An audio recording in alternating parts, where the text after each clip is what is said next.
father's murder. New imaging studies suggest that the frontal cortex goes through extensive changes during the period of training when an adolescent boy prepares himself to track down and kill the man who took his father's life. But it's not until the boy stares deep into the murderer's eyes and then stabs him right in the heart that the two lobes fuse into a fully mature brain. According to Dr. Laurie's findings, the myelin surrounding the teenage nerve synapses develops when boys stake out the home of their father's murderer, put themselves through grueling physical training, and fantasize again and again about how satisfying it will be when he finally makes the bastard who took everything from him beg for his life. Now, if they let their father's killer slip through their grasp, or if they press the barrel of a gun to the back of his head and then realize they don't have what it takes to pull the trigger, then the amygdala is definitively stunted, and they'll have lifelong problems interpreting emotional information. This is the Onion News Network.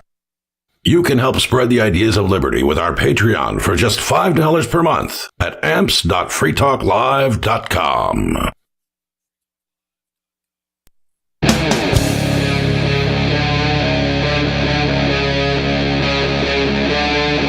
Free Talk Live.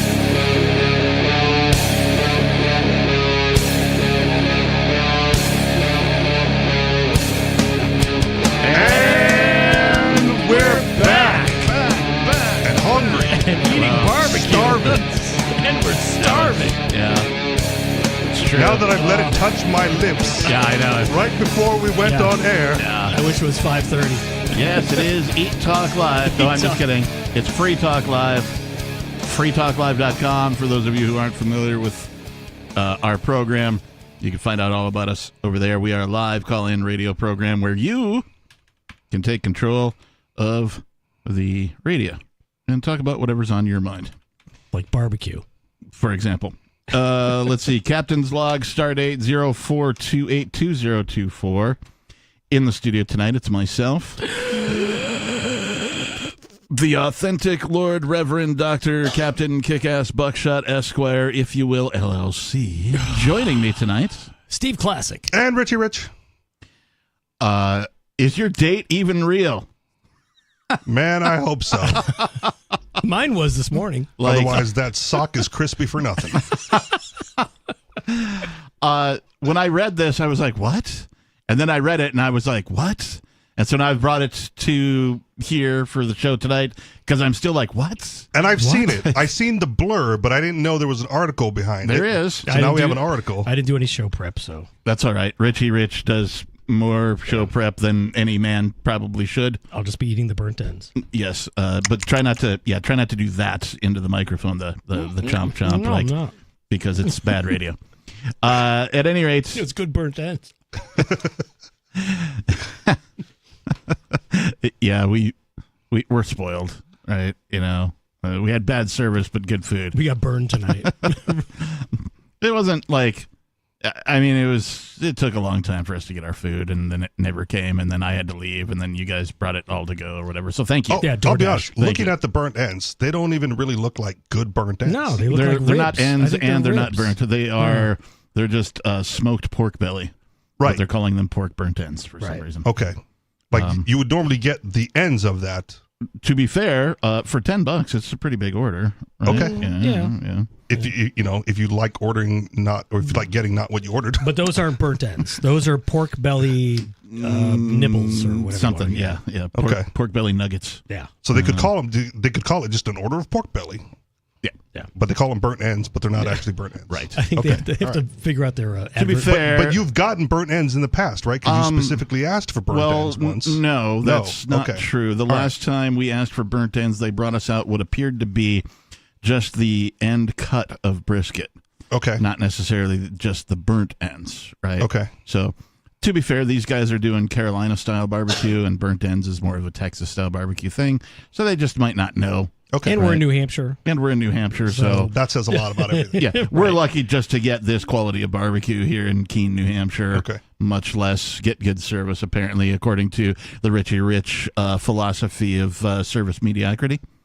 Yeah. So, well, that extends to all of New Hampshire. That's part of the problem. So can you just, for our listeners, what is this philosophy of mediocrity? It's not a philosophy. I call it the culture of mediocrity. Culture. Thank you, not philosophy. Culture of mediocrity. And it is and this is not only in restaurants, right? Like when I first moved here over 5 years ago, there was a level of service that I expected when I go to establishments based on my experience in Hawaii.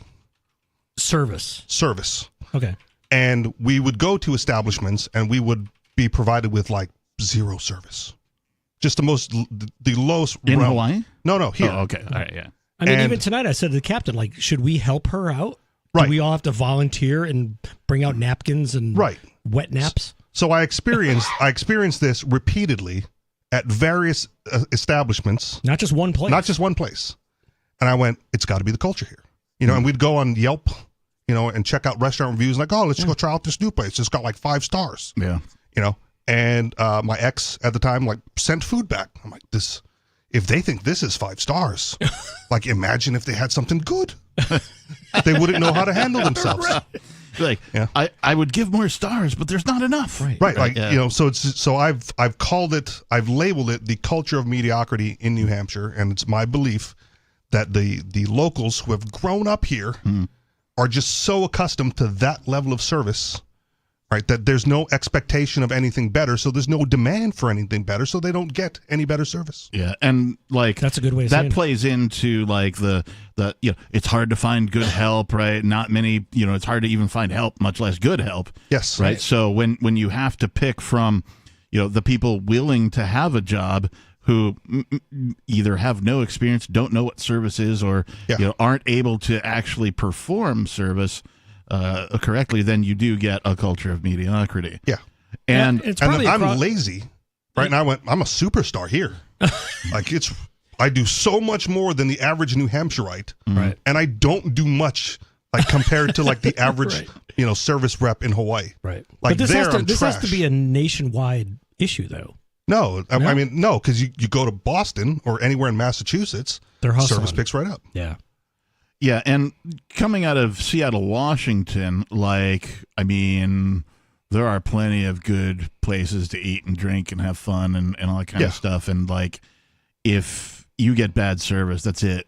Right. Yeah. You just don't go there anymore. There's way too many places to choose from that do serve and serve well and Right. and all that And kind then of word thing. gets out, and that's it for the rest. Well, and then they do good business and expand their business and open more restaurants of the same no, but variety, the right? bad place. But the bad place, right? They It weed won't themselves survive. out, right? Yeah. Yeah, not here. They stick around. There was one example was, we had to get a car rekeyed for something like the car we bought didn't come with the second key, so Right. and this took months to get just a second spare key. Number Wow. one, and even at the dealership, they gave us the key, and we talked to the guy, and we went out, and the key didn't work. At the lot. At the lot, and like 5 minutes later, we walked back in. And we go, hey, it's like Paul here because the key doesn't work, and they go, he's gone for the day. 2 p.m. Well, whatever, Yeah. even if it was quitting time, right? Like it Yeah. was 5 minutes. Yeah. And they'll go, And he's okay, the only guy who could do the key. or whatever. Yeah. And I'm like, well, is there a manager here who can assist? That's Right. Paul. And no, they're like, no, we don't have a manager right now. I'm like, oh, this is going to be fun. So I went home Wow. and submitted an application for manager. Yeah. And in my little cover letter to it, I said the service is so poor, I could turn this place around overnight. Yeah. Dear director of HR, Right. this is theoretically a customer complaint, but you're going to get it because I'm going to apply But you for the want a job of job, yeah, manager, yeah. Right. because you don't have one and you clearly need one. Right. Yeah. Yeah. And so that was the tact I took at that time. But Did you get a again, call back? no, of course not, because I'm too Because they good for don't need a them. manager. 'Cause they- It's the mediocrity culture. Who the hell is this Yeah. guy thinking he can manage a thing that we don't even have a manager for? That Why we would we obviously need a need one manager? yet? But they had the key or whatever, and the car, right, for however long they didn't bother to test it before they gave us back the key, Yeah. and then left as soon as they did without making sure that everything worked. Yeah, you got to test the thing. Like, You should test the thing. Right. Yeah. That would be like average level service. that's just like Right. 101. Right. You would think, Yeah. but in New Hampshire, everything is so well below that level, right? That's the culture, is well below average. Yeah. The expectation service. is just The expectation is below because it's a culture of mediocrity. Yeah. I've experienced something similar. I took my car into where I shouldn't, the dealership. ooh. Nah, that's where I'm going to end up well. taking mine. And to be fair, there was a recall on, and so I got some work done for free or whatever. But I was like, hey, while it's in here, I also have this problem on the right front wheel. There's some wobble in there. It's not a warped rotor because I've had that replaced, but like something's going on, tie rods, tension rods, something. Something's going on up there.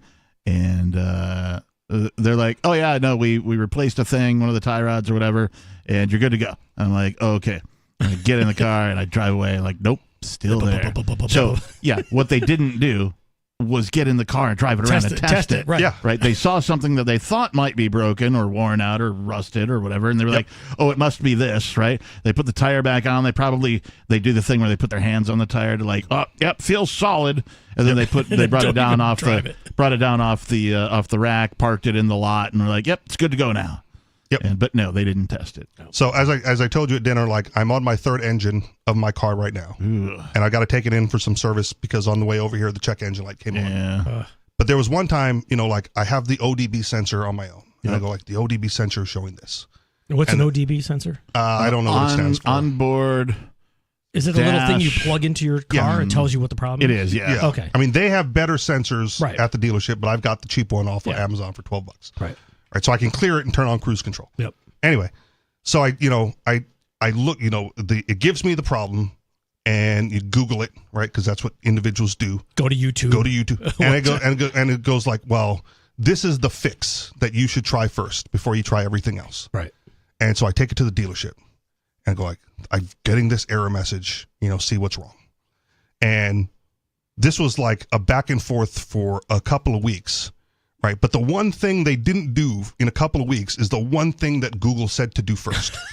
Right, was check the spark plugs and the spark board wires. Oh my God. Right, he's like, well, it could be a brake, so we went ahead and did a $2,000 brake job. So we're going to bill you for that. But it's a spark plug. But it could have been. I don't. It turned out not to be the spark plug because they sent it off. They farmed it out. They farmed it out to another dealership. That specialized in this, and they did that first. And went, well, that's not it. Well, at least you check the first box, right? The one thing that it's most likely going to be, this shop didn't do at all, and like ran up $2,000 of repairs that might be the problem, but had nothing to do with it. So OBD stands for onboard diagnostics. Okay. OBD, onboard diagnostics. Whatever. That's a little computer thing you plug in, and it'll tell you what the check engine. Sometimes it's a handheld device. They have things now that you can plug in. It's an app on your phone that'll tell you, that kind of thing. Yeah, those are expensive. Like I said, $12. I don't know how to read it. Right, like it says what it says. I don't know what it means. Yeah, you guys are the experts. It's more like for me. It's more if it's really bad, like I'm not going to drive it. Mm-hmm. Right, but if it's something that you should probably get this checked. Right, then I'll right. And I think this one, like the car started when I left the restaurant. It didn't drive very smoothly at all over here. But you were here. But I'm here. And before me. And I'm thinking, well, because I left before you. And you waited for the food. Yeah. And I think I can get back to Manchester. Yeah. Where the dealership where I have the warranty for the engine is. Right, yeah. So that's a spare car. What you should do is you should just drive that to the dealership, park it right in front of the door so they can't get into the place. Block them from. I don't know about that. I don't know. Well, the last time I had to have the engine replaced with them, I was also on my way here to the studio and got stalled on the side of the road. And AAA towed it to the dealership, and I made the phone call and said, "Hey, I dropped the car off because it's not moving." Yeah. Right. So, but this time it's moving. I'm going to try to get home tonight, and we'll move see. It back to the dealership. Right. Get it back to the dealership sometime this week, because if I can get it home, theoretically I can get it another half a mile or 2 miles to the dealership. Okay. But I'm also like fully aware of the level of service I got from the low personnel there. So now I have like the service manager's direct number, and he's like, just go through me. Unless they're like the dealership that I went to closer to here, where apparently they go through Service Manager of the Month Club. So these service managers in the dealerships are commissioned people. Because they're only there for a month. And what their job is of course to upsell on everything that comes in for service. Sure. Right. And if they don't do X amount of business on top of whatever the norm is, on a per ticket basis, they lose their job. Okay. Really? So Yep. the This one is called service writing. The one caveat I will say, I've never met the guy in person. Okay. So I have his phone number. Yep. He takes my call. Sounds like the same guy when he returns my Nice. call. I've had his number for a couple of years now, and he returns it. That's a good sign. Unless they're That's a good rotating sign. sales managers under like the same pseudonym, Right. right? I'm pretty sure I'm talking to the right guy. Yeah, no, that's a good sign. Okay. Right? If it's been the same guy for some number of years, that's a good sign. That means he generally knows what he's doing and has performed at least adequately according to their own corporate standards. Right. And I haven't had any overt issues since I've been dealing with him directly. Like I take it in for the regular maintenance. If something's wrong, I take it back. You know, I feel that I have been treated fairly since only dealing with him. Okay. All right. Good enough. I mean, that's something you want to hang on They're to. pricey, Yeah. but that's where the warranty is, man. Like I can't get away from that at the moment. Yeah. Right. Well, and like apparently, at least around here, when it comes to service, like the most expensive places have the best service. Okay. That seems like it's logical, right? Oh, the more expensive the place, the better service is going to be, but that's not always the case, right? So I only say that because like the more expensive restaurants around here, like I found the service to be better than like, you know, the average restaurant. But you're paying for service, not for the food quality. Yeah. So it appears. Yeah. I will say just the price of labor is getting out of control though. Right. It's like, okay, we charge $140 an hour. Yeah. Well, and right? New Hampshire and this only is like follow- a $20 part. Yeah, Right. New Hampshire follows the federal minimum wage, Yeah. not I'm not a state minimum wage. I'm So not complaining. I'm just saying. yeah, you but know, very, very few people in New Hampshire actually work for no one minimum works for wage. minimum wage. Right. Yeah. Like it's McDonald's starts at $16.50. Right. Yeah. So to With say the that sign-on they bonus. follow it is like, I mean, it exists, right? But like New Hampshire is way above that. It's just- proof that it's unnecessary. Right. Yeah. Right. It should be zero. Right. But, you know, a lot of these minimum wage is tied to union contracts for teachers' unions and labor unions. So the higher they can get the minimum wage, the higher they can renegotiate these contracts for union employees. Yeah, unions are weird, man. Like when I was growing up, I was like, yeah, unions they're great, they're cool. You know what I mean? And then I worked for one, and I was like, wait a minute, what? Where'd my money go in my Like, paycheck? wait, I'm already paying taxes, and then like, oh, these dues are voluntary, Right. but like I have to pay them. It's another How is set of that government. Yeah, voluntary? it's another Like, set of government. Yeah. I don't understand. That's how a problem. How it's voluntary, but yet I have to pay them if It's I. voluntary. Unions should be optional and should not have the force of the state. Right. But I am in favor of the idea of collective bargaining. Yes. Okay. But unions like lobbied the state for state intervention. I get it. Right. Which is the dumbest thing they ever did. Right, and that's why they tie the minimum wage to union contracts. Yeah. So again, it's a revolving door of, you know, Yeah. raise the minimum wage so we can get our wages higher. The concept is proper. The execution when they get tied into the state is Demented. yep. Hey, let's go to calls right away. We have Gigi calling. Gigi, you're on Free Talk Live. I am so glad I'm speaking to you, Captain. I haven't heard your handsome voice for a long I time. need some love music. I'm going to put AI on We it. need more than Captain love knows what I'm music. talking about. I'm putting AI on this. We need candlelight. the Gigi and Captain Love song. As soon You as I got get bored that at work right, on honey. Monday. Good evening, gentlemen. It's a pleasure to speak to everyone. I hope everyone listening to this evening's show will really pay attention to my comment. This is just my opinion. Well, you beat One the woman's first story. opinion. You beat the first It story. is actually to compliment every Free Talk Live program all over the United States, because my husband and I were listening last night on TV to President Biden's response at the White House Correspondents' Dinner. He picked up his glass. He said, "Let us make a toast to the free press and to free speech." I looked at my husband and I said, "You got it, President Biden. Whatever your political perspective is, I was proud to hear him say that." And I want to compliment Free Talk Live, because many times I have an opinion. Richie doesn't agree. The captain doesn't agree. Other hosts don't agree. Or callers call in and I think, what are they saying? That's crazy. But you know what? We are all expressing our opinions, and it's wonderful. And I am proud of this program, and I value that.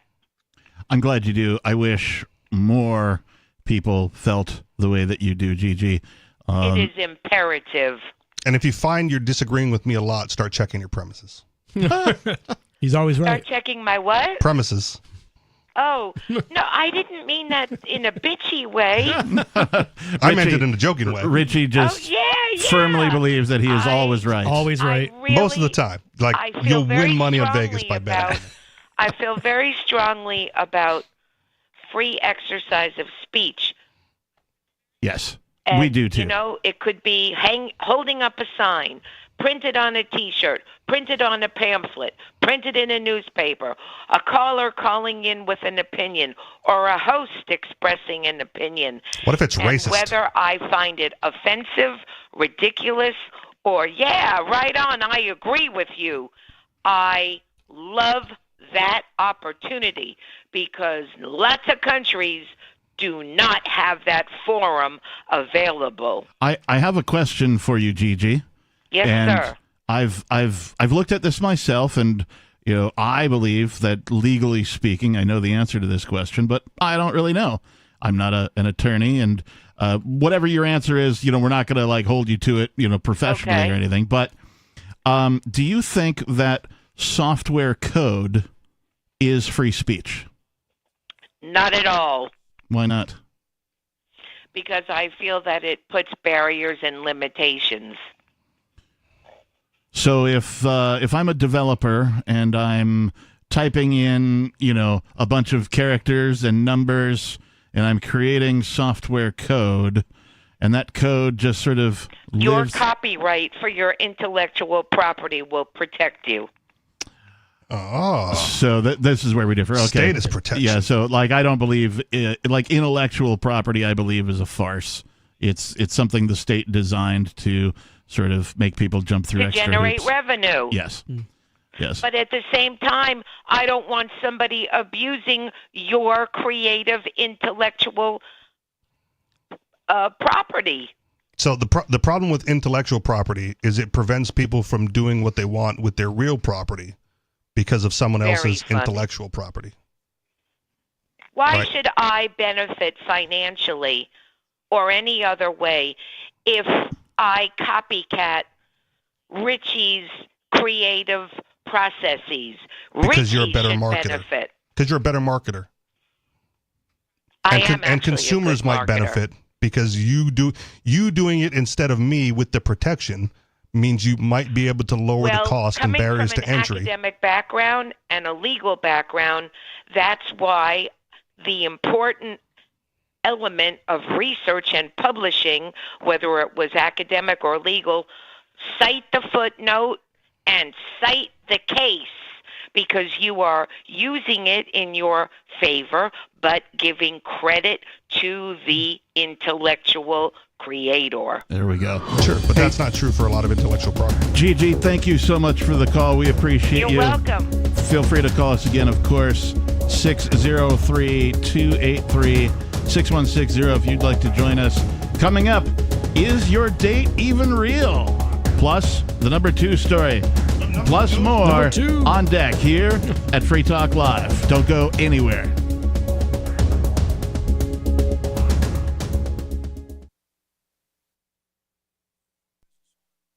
This hour of Free Talk Live is brought to you by Dash Digital Cash. Dash is the cryptocurrency designed to be used for spending. Rising fees have made Bitcoin useless for purchases, but Dash continues to have fees less than 1 cent per transaction, and its features ensure Dash is undefeated as the most useful cryptocurrency in the marketplace.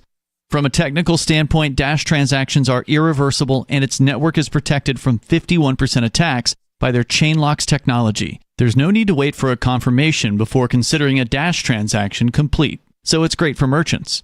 Dash is one of the oldest cryptocurrencies and is widely available on exchanges, including the decentralized Maya protocol, and in multi-crypto wallets. It's easy to get and use Dash. Start by learning more at Dash.org. Big thanks to the Dash DAO for sending us 32 Dash per month to promote Dash on the air. Visit Dash.org to learn about Dash. Dash.org. From Feature Story News in Washington, I'm Jagruti Dave. US President Joe Biden has reiterated his clear position on Israel's planned invasion of Rafah to Israeli Prime Minister Benjamin Netanyahu, according to the White House. The two leaders held a phone call hours after the US's top diplomat left for the World Economic Forum in Saudi Arabia, which is being dominated by the war in Gaza. The readout of the Biden-Netanyahu phone call didn't say much more on Rafah, but the Biden administration has previously said it's been urging the Israelis against a major ground invasion of Rafah, where more than 1 million Palestinians have been seeking refuge from Israel's war against Hamas in Gaza. In their latest phone call, the White House says President Biden discussed with Israel's leader the need to secure the release of hostages captured by Hamas, together with an immediate ceasefire in Gaza, as well as the delivery of humanitarian assistance, including through preparations to open new northern crossings starting this week. The White House's National Security Council spokesperson John Kirby told ABC's This Week Israel will listen to US concerns before launching any offensive in Rafah. Meanwhile, at the World Economic Forum in Riyadh, the Palestinian President Mahmoud Abbas said the US was the only nation that could prevent Israel from going in.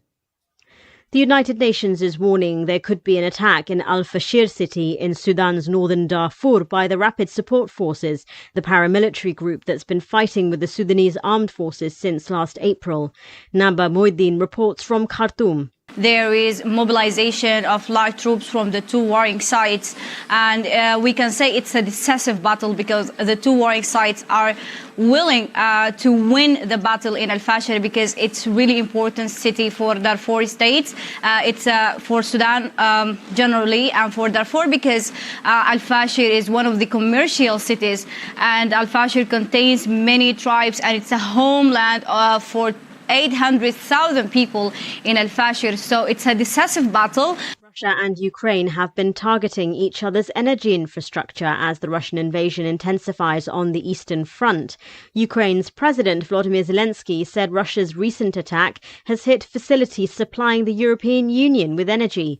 Dasha Chernyshova reports from Moscow. Well, as things stand at the moment, the only way of resolving the conflict in Ukraine appears to be the military one, with Moscow insisting that it does have the upper hand on the battlefield. The Kremlin spokesman Dmitry Peskov said that the panic is growing on the side of the Ukrainian front. He also said that these dynamics have to be upheld, and that was positive for Russia. And he also has said that Moscow is certain of the positive outcome of its so-called special military operation in Ukraine, saying that the situation on the ground is only proving that. From bureaus worldwide, this is FSN.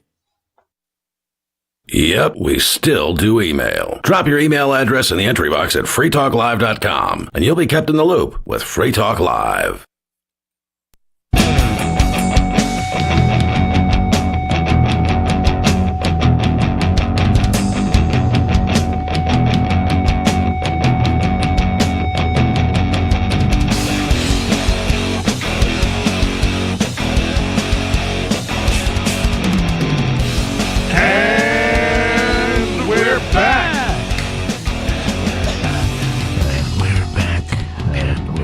Partially full belly. Back.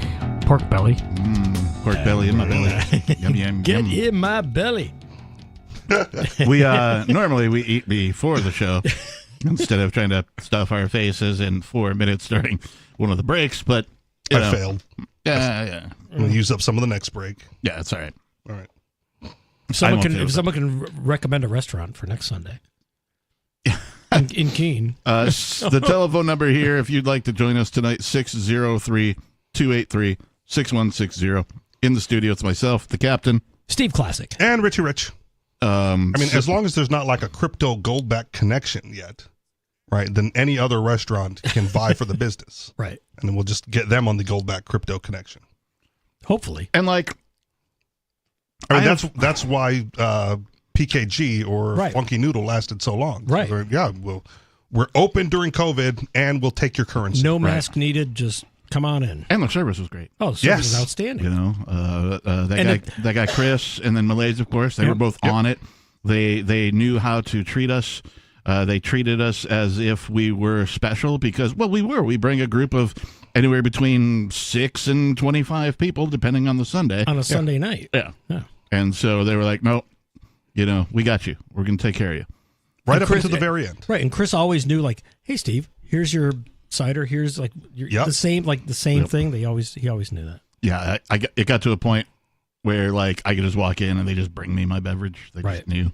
Yep. So now I don't know this, but I'm going to presume now, based on what I've said, that he's not from around here. Do we know if he was a local or if he? I don't know that. Okay, I don't know because that's exceptional service for a he local. certainly didn't. Malaise was have, not.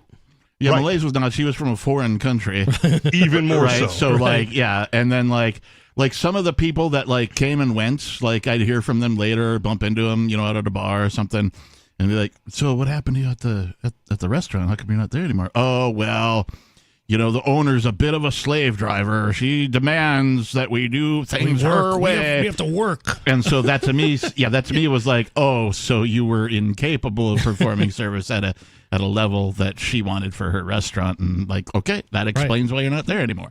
And it explains why her restaurant was so good for so long. Yeah.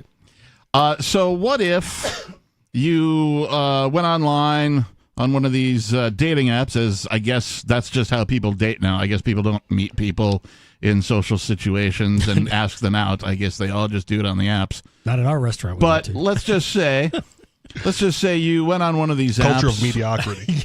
You went on one of these apps. You matched with somebody. Matched with someone in Boston. And you're like, hey, let's go to a restaurant. Let's go out to eat. And they're like, yeah, sure. Where do you want to go? And you go, I want to go to this restaurant. You're like, okay, meet me there on Tuesday at 7 p.m. I don't know why. I'm just picking a day. Sure. Tuesday at 7 p.m. Tuesday. And so you go, and they never show up. You get stood up. It happens. Right? Well, what do? Order food. Right. You're like, well, I'm here already.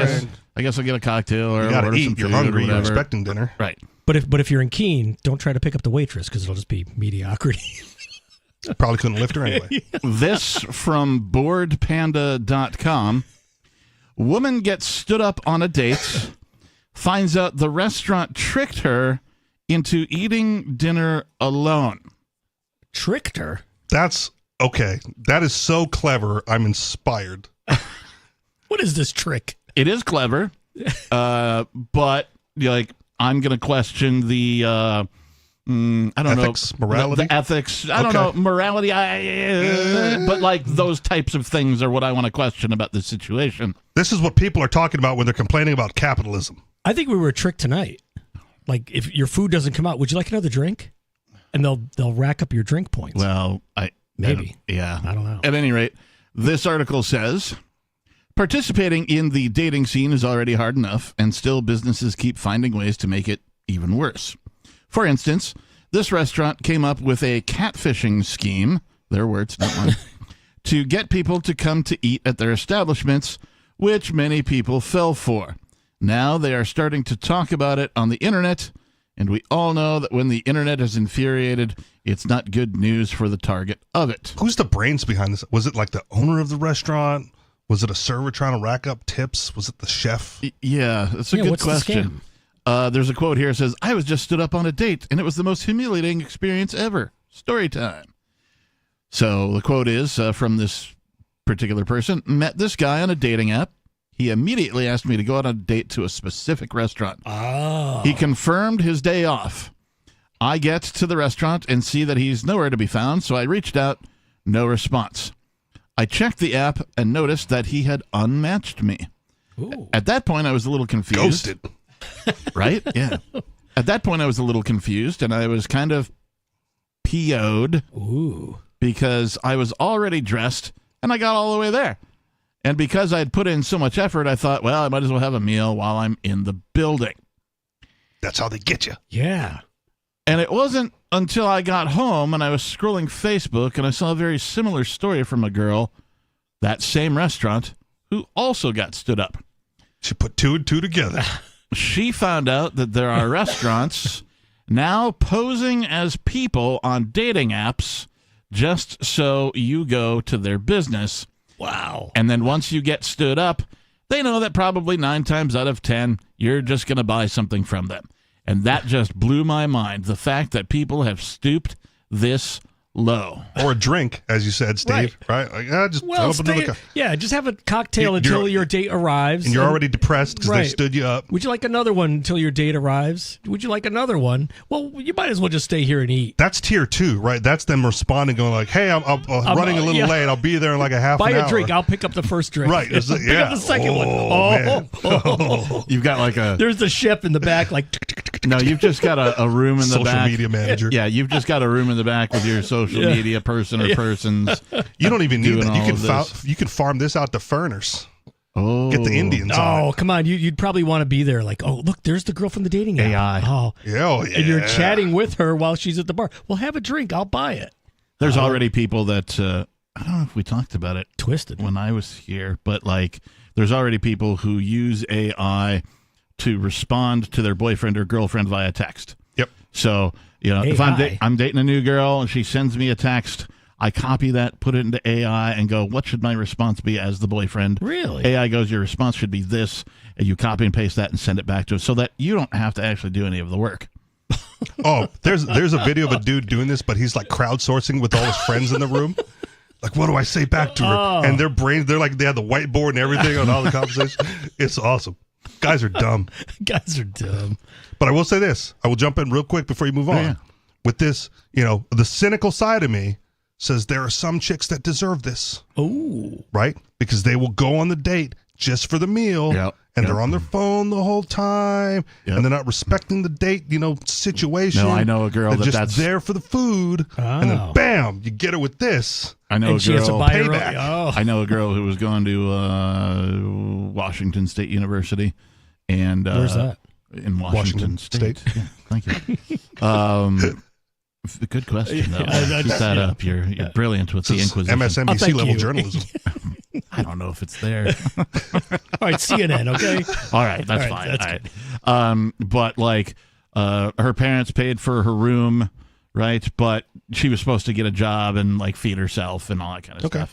And she was like, why do I need to get a job when I could just go on this dating app and get fed 5 times a week by going out on dates? Oh, wow. So she would literally go out on dates, eat, buy extra and like, eat half, get a take doggy half bag. of it Doggy home, bag. right? Take it home, eat again the next day or whatever, right? Wow. And she claimed to be going out 5 times a week. I mean, she could do like, hey, you want to do a breakfast thing before, go get some breakfast, lunch? Line them up, three a day. If I was a chick, I'd totally be in on that scam, though. Like, that is right up my alley. You're not a chick? No. Damn. What gave it away, the beard or the long hair? Yes. And the deep voice. Okay. You never can tell these days. I wasn't assuming your gender. Okay. Gender neutral. I was assuming your ability to speak into a microphone. So I've got that one right. Okay. Apparently. So they've got a signed mail at birth. So where is this restaurant? Did they say? I don't. Where this is taking place? New York City. Probably New York City, I would imagine. Yeah. What's the website it's from?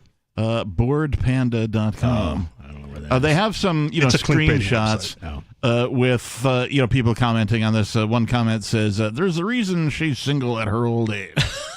See? You were mean. But I haven't paid for food in years. And then a response. That's why I worked in restaurants. A response of like, don't waste your time with this one, ladies. He'll confirm a date and not show up. First time, thought it was a valid excuse, but I'm 99% sure he sent me a photo of a car accident from online saying that's what happened. So gave a second chance, stood up after committing to plans, and then he went radio silent. Do you remember the website Hot or Not? Yeah. Okay. I wanted a dating website where there was feedback included. Right, so you kind of knew who you were going out with, like eBay style, even. Oh, right. Like leave a review of your date. Right, A+, took me to a fancy restaurant, would totally go out with again. Right. Right, and then if he's a D-bag or she's Didn't just show some money, up. or a gold digger, right? Right. Then you leave her the negative feedback. Right. Gold digger, don't bother. 1 star. Right. Was on her phone the whole time, and then next dude comes along, goes like, I'm falling for that. Yeah. Yelp for dating. Sure. Yeah. Wow, that'd be pretty good. Never took off. If you want to write that site for me. Some of the other comments are sirens, jail time, jail for all the people at the restaurants thinking they're marketing geniuses. They are. They're Well, absolutely they are. marketing Yeah. geniuses. If you fell for it, they're evil geniuses. Yeah. This one says, you are not a genius. No, girl boss town. You're just ruining a girl's mental self-esteem. I can't even believe. I'm going to insert the screenshots below so you can see what a wild ride, right? So let's see. It says, apparently there are restaurants creating bots on dating apps, having dates show up, and there's really no person, and then you'll end up getting a drink or eating at the place. I think it's quite genius, but rude. Wow. Yes. Someone else says, it might have been a catfish. I've heard too many stories to think otherwise. Apparently somebody made a video about it. Let me throw another thing out there while you're right. There's nothing stopping them from doing this to guys, too.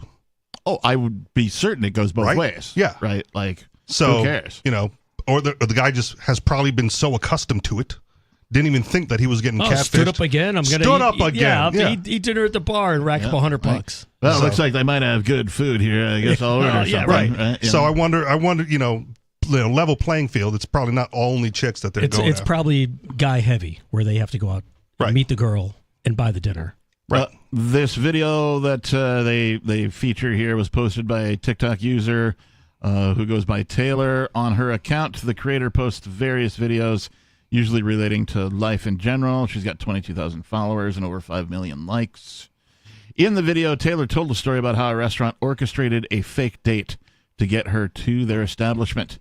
She also said she read a story about another woman falling victim to the same trick, and we found out that there are even more victims of this trick out there. The restaurants that take part in this scam are called food diggers. Nice. Portmanteau. Interesting. Wow. Yeah. Kevin's got to get behind that. Except they've got it as 2 words. Oh, but yeah, okay. You know me. So do you think the AI, they don't put the restaurant in their profile information? Like, my favorite restaurant is this. No, it's go, hey, do you want to go out to dinner on Tuesday night? I like this particular place. restaurant. Yeah, okay. Yeah. And that's all an AI chat. Hey, let's go out. I know a great place. It's Steve Classic Grill. They get the classic Can you meet me burger, there at 7? Right? And she's like, yeah, okay, sure. great. It's a date, right? You go, you show up at 7. No one else shows up. And then you get another text. I'm like 20 minutes behind. Just order a drink. You find out that they've unmatched you, Ghosted. right, on the app, ghosted, right, whatever. They're not responding, right? That's crazy. And like moved on to, the next victim, supposedly. And they're all the girls are showing up at 7 o'clock to see. He found a match that will put out earlier in the afternoon. There's like 12 girls at the bar. I got stood up by this guy. That's the same guy I got stood up by. No, that's a thing on Facebook too. Are you dating my boyfriend or something? Really? There's like groups for chicks like that on Facebook. Yeah, you could verify whether Are we or not. dating the same guy? Yeah. There's places you can go to find out, like, are they married? Oh. You know what I mean? Because there's both men and women out there who will date other people while they're married, and I who must be knows over what their 50. situation is. Well, you are. I've been with them. What's that website again? Ashley Madison. So these restaurants take part in a scam. They're being called food diggers, which is a pun on the phrase gold digger. She ain't nothing but a food digger. Goldback digger. These establishments tend to partner with bot apps, and these partnerships let them create bots on dating apps to lure people to their restaurants. Their people, just like Taylor, get stood up and so order food on their own. Essentially, these restaurants are exploiting people who are looking for love and or fun. However, the food digger term can also be applied to other kinds of opportunists. Crypto diggers. People who go on dates with new people just to get the free meal. We mentioned this earlier. Yeah. Can It's Richie. also be called a food digger. In this case, the term directly correlates with the term gold digger because people go on dates not because they like a person, but just because they want to get something from them, in this case, food. But today's topic is not about them. It's about food digging restaurants that lure people with catfishing tactics. Let's see. The Nietzsche's first, I don't know who Nietzsche is. Is that the restaurant? Maybe. Nietzsche's first heard about the restaurant food digging phenomenon when people from India started posting online that it was happening in their country. So it's not just a U.S. thing. Okay. And the number of people... Want to go get some Indian food? Let's go. We can probably get it quicker than our food tonight. And the number of people who shared that they were victims of this scheme started to grow. Just think about how many more people were scammed and either didn't realize it or didn't share it online. I mean, of course, right? as a dude, sometimes you get turned down, sometimes you get stood up, right? Yep. You know, and like, it is You're what not it gonna is. tweet about that. It's part of the thing, right? You're just like, well, I guess it wasn't meant to be. It's like part of dating in general. You're not Right. going to be compatible with everybody. Right. And like the same thing occurs in sales. You're going to get a lot of no's until you get a yes. And you make that first sale, right? You know, or the second sale or whatever it is. So I it's- prefer good etiquette. Like, why? Right? Was Yeah. it something I said? I don't Did even- you meet somebody else? I don't even care, but just be like, hey, sorry for the late notice, I'm canceling. Yeah. Okay. And then, I'm unmatched. Oh, okay. Change their mind. All right. Whatever. Fine. Yeah, whatever. Move on. As long as there's like a courtesy communication, that's all I Right. really care about, you know? Due to these restaurants' scammy tactics, some people worry that dating apps are no longer a good place to meet people. Now, They haven't been for a long time. I contend that they never were in the first place. Okay. I'm old enough to remember when dating apps first came out and started. They weren't even called apps yet. They were dating websites. Yes. And people used to get ridiculed, Yes. right? Frequently for using these places and services. Can't find a chick at a bar, loser. Right. Gotta You go don't want to online, find a chick at a nerd. bar. Well, you know, okay, other people will join a church, right? Right. To Right. find Social somebody, organization, you yeah. know, with their same sort of, you know, morals, ethics, or whatever that The kind church of thing. was the first app. Kind of, yeah. There, you know, community centers, you could volunteer. There's all sorts of ways that you can go about meeting people and finding someone that, you know, matches with you and whatever that means to you. But like these apps were manufactured. And in fact, I know somebody who worked for a company. I can't remember the name of it off the top of my head. And even if I did, I don't want to give them any real like press, but they were a dating company that they catered to people who had been using the websites and had no luck. Okay. And so they would charge them It's like anywhere a consultant. between $500 and $5,000 Wow. All right. to match them. Yeah, And, meet me at this restaurant. We'll talk about it. and they would do this. They would have these match them. We'll call it mini dates, coffee dates, right? So not like a full thing. It was Speed like dates. Oh, speed dating. not quite speed No. dating, a little longer than that, like a 15-minute, like, hey, let's Okay. grab coffee at the coffee shop, or Yeah. you know, that kind of a thing. And so what they would do though is they would hire, as employees, they would hire very attractive people, and they would send their employees out on these dates as a first date or a second date. Yep. They're basically making it seem as if the person was more attractive than they actually were within their system. So they would be like, hey, congratulations, you've matched with 6 people. We've rated them in this order. You're going out with, like if it's a girl, Joan, you're going out with Dave tomorrow night. Right? And it was an employee. And Dave would be an employee of the company. Chiseled. Just jaw. Yeah, just and his job is just to be like, yeah, you know, I met her, we had a good time, but we just weren't a match, right? And then it would keep that person like, well, you know, that guy Hey, another was nice, $500 will find you. right? And so this was how wow. they, so they would. I don't know what the right term is. They would sort of stack the deck, you know, with these not. I mean, they would of course match you with somebody who was in their system that was not an employee, Right. but they used the employees of the company to sort of fake more interest, more dates, keep you paying, right, than was necessary. That's crazy. Yeah. I will also, I mean, I don't have empirical data for this, but it seems like when the casual encounters section of Craigslist went away and Backpage got raided, a lot of those services moved on to the dating sites. Mm-hmm.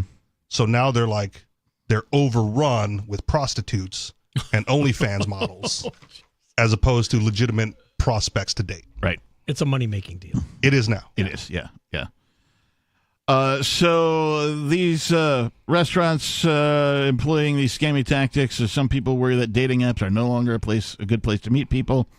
Being stood up on a date can damage a person's self-esteem as it feels humiliating.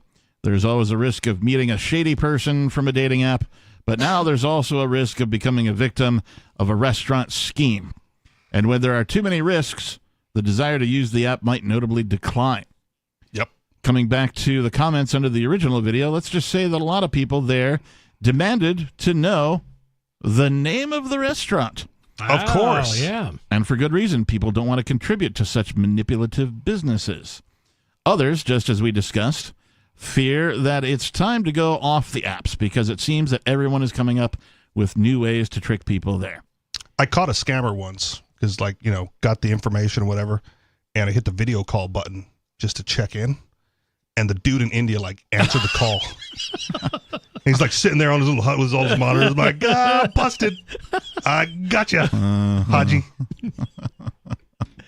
Green goes the phone. Yeah. Like, I knew it. I pink it up. Some people even shared that the same thing had happened to them, meaning that they like went on these apps and agreed to a date, and then they got stood up, and so they bought something at one of these restaurants. Lastly, if he's not asking you to Netflix and chill, is it really a human being? But, if they're saying, like, go to this restaurant, and it's a popular restaurant, you think a popular restaurant would put themselves in a situation like that? If it's already popular, why do you have to keep scamming people? Right. You would like the popular restaurants probably don't need to do They don't need to do that, no. Because they're already popular. If you do good business, you have good service, you have a good product. But an up-and-coming restaurant. An up-and-coming restaurant, right? Yeah. Pop-up restaurants, Sure. right? Oh, I hate this those. I do too, but they exist, and like that food would truck. be, Hey, we'll meet you at the food truck. you know, the pop-up or the what's the other one? The kitchen-only restaurants. Oh, are you familiar with this? Yeah, the ghost kitchens. Yeah, that's the one. Yeah. You know what that is? No. Okay. Tell us. So, okay. So the ghost. I'm not the only one who doesn't know. Okay. The ghost kitchen is they come up with a brand, and they put that brand on like Grubhub or the DoorDash sites to order food, but the restaurant doesn't exist anywhere. Oh, you can't go to the restaurant. You can't go to the restaurant. Right. It's just like a kitchen that cooks Delivery that food only. for that app, but does it for multiple brands on the app. So take like PKG when it was open. Yeah. They would close at 9, 10 o'clock p.m. Let's say you wanted to have a late night only food business that was on like Uber Eats, Grubhub, that type of stuff. Delivery But the only. restaurant's closed. But the restaurant's closed. But you agree to lease the restaurant during their off hours. Right, so now you have a fully accredited kitchen, right? That's passed whatever it needs to pass, Health department, all that crap. Now you have a legit kitchen with which to prep and cook your food for these deliveries. The delivery driver, you give them an address, they show up, right? Yeah, and they don't know care. they don't care. They're like, yeah, I'm here for that, and you got your own branded bags to put the food in that's different from the restaurant. You've leased the restaurant space. It's an inexpensive way to start up a restaurant. Because someone else is leasing your kitchen, right? In But your off hours. like if you're the owner, you're leasing somebody else's kitchen that's already passed all of the things it needs to. You're It's like just a factory responsible. running all three Oh, shifts. and then if like everyone's getting this delivery, it's such a great place. We're opening a real place. Right. Lastly, I guess a few folks have decided to share their ideas of how people should handle these situations, and we'll post a link to this story, of course, on all of our social medias for you to have a look at. 603-283-6160. Have you been catfished on a dating app and ended up eating solo at a restaurant and then discovered that you've been tricked? Give us a call. It's Free Talk Live. On Free Talk Live, we're bringing people to the ideas of liberty every day. From wrestling superstars like Glenn Jacobs. You guys really are having an impact, I believe. Like I said, a lot of where I am now is due to listening to Free Talk Live. You changed my mind on some very important issues years ago. To random people tuning in on the radio. I was kind of stuck in the left-right paradigm. I heard your show by chance on a Saturday night. From there, I went on, joined the Free State Project, and become an amplifier. So, I mean, that's really the reason why I amp is because I know that if it wasn't for you guys being on as many stations as you are, I never would have found the ideas of liberty. You can help more people hear the message of liberty by joining Free Talk Live's AMPS program on Patreon for as little as $5 a month. And you'll get access to special perks. Visit amps.freetalklive.com, amps.freetalklive.com. The new 4th edition of Healing Our World, The Compassion of Libertarianism, will take your understanding of liberty to a deeper level and has over 1,300 updated references, new cartoons, and a foreword by Dr. Ron Paul. With discounts for multiple book purchases, the 4th edition of Healing Our World is a great gift for the liberals, pragmatists, environmentalists, and Christians in your life who think libertarianism is cold-hearted. Get yours today at healing.freetalklive.com and use promo code FTL for a $5 discount. There are lots of ways to listen to Free Talk Live. Our podcast has been around since podcasts began, and now the FTL feed is loaded with content besides our full show archives. Did you know that we make it easy for you to customize your podcast subscriptions? We have different feeds, one that includes only our full shows, one with just the Daily Digest, and our main feed that includes everything. You decide what you listen to. It's quick and easy to customize your feeds at feeds.freetalklive.com. That's feeds.freetalklive.com. You're listening to the live edition of Free Talk Live. Hour number 2 is next after the news here on the Liberty Radio Network at LRN.FM.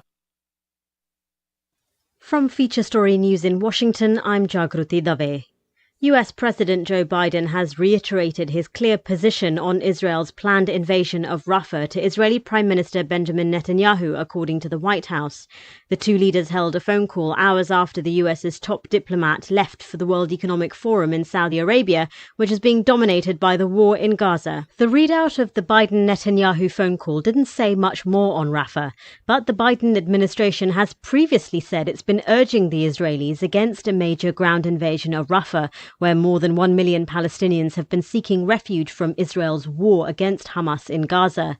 In their latest phone call, the White House says President Biden discussed with Israel's leader the need to secure the release of hostages captured by Hamas, together with an immediate ceasefire in Gaza, as well as the delivery of humanitarian assistance, including through preparations to open new northern crossings starting this week.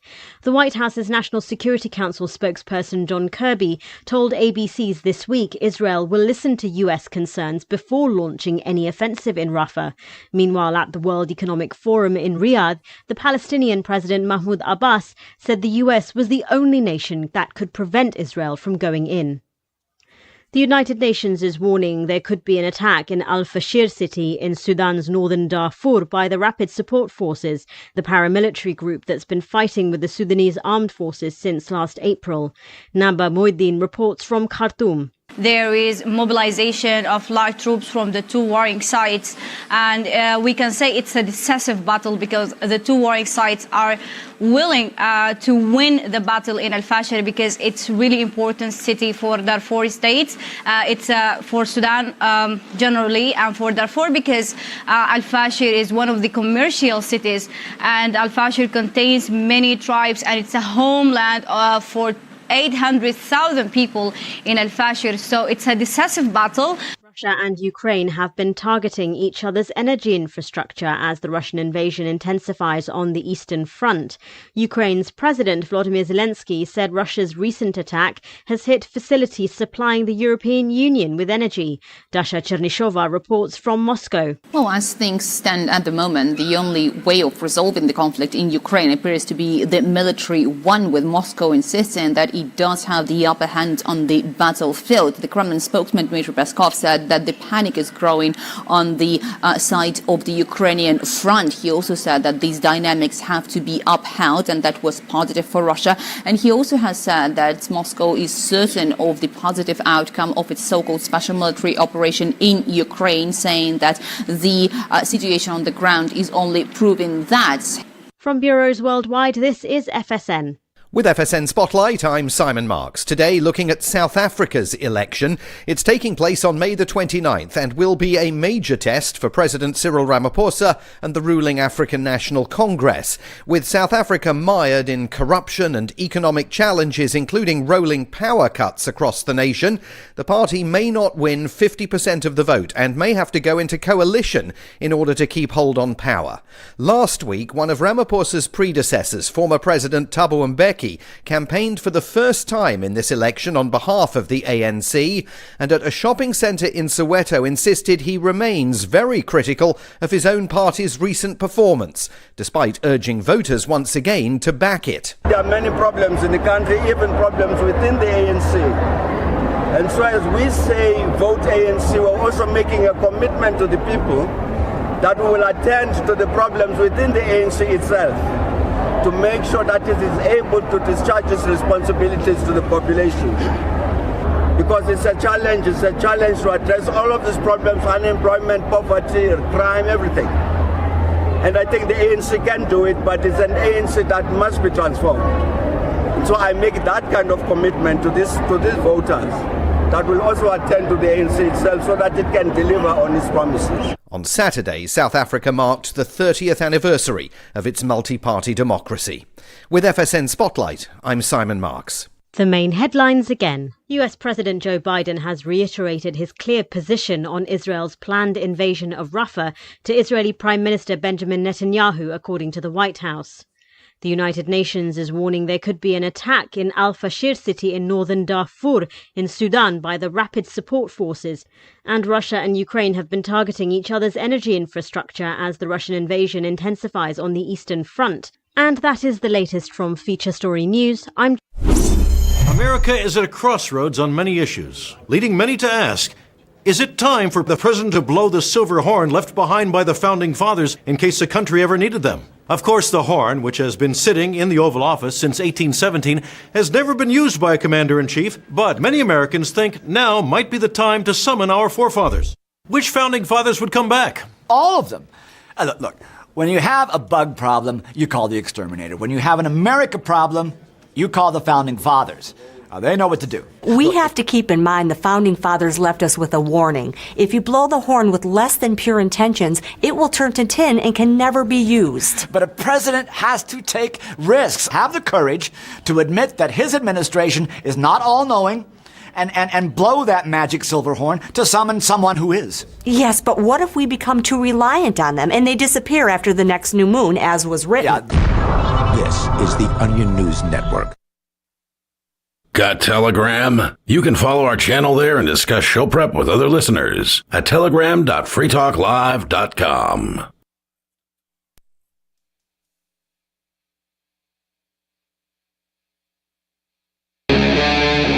Free Talk Live.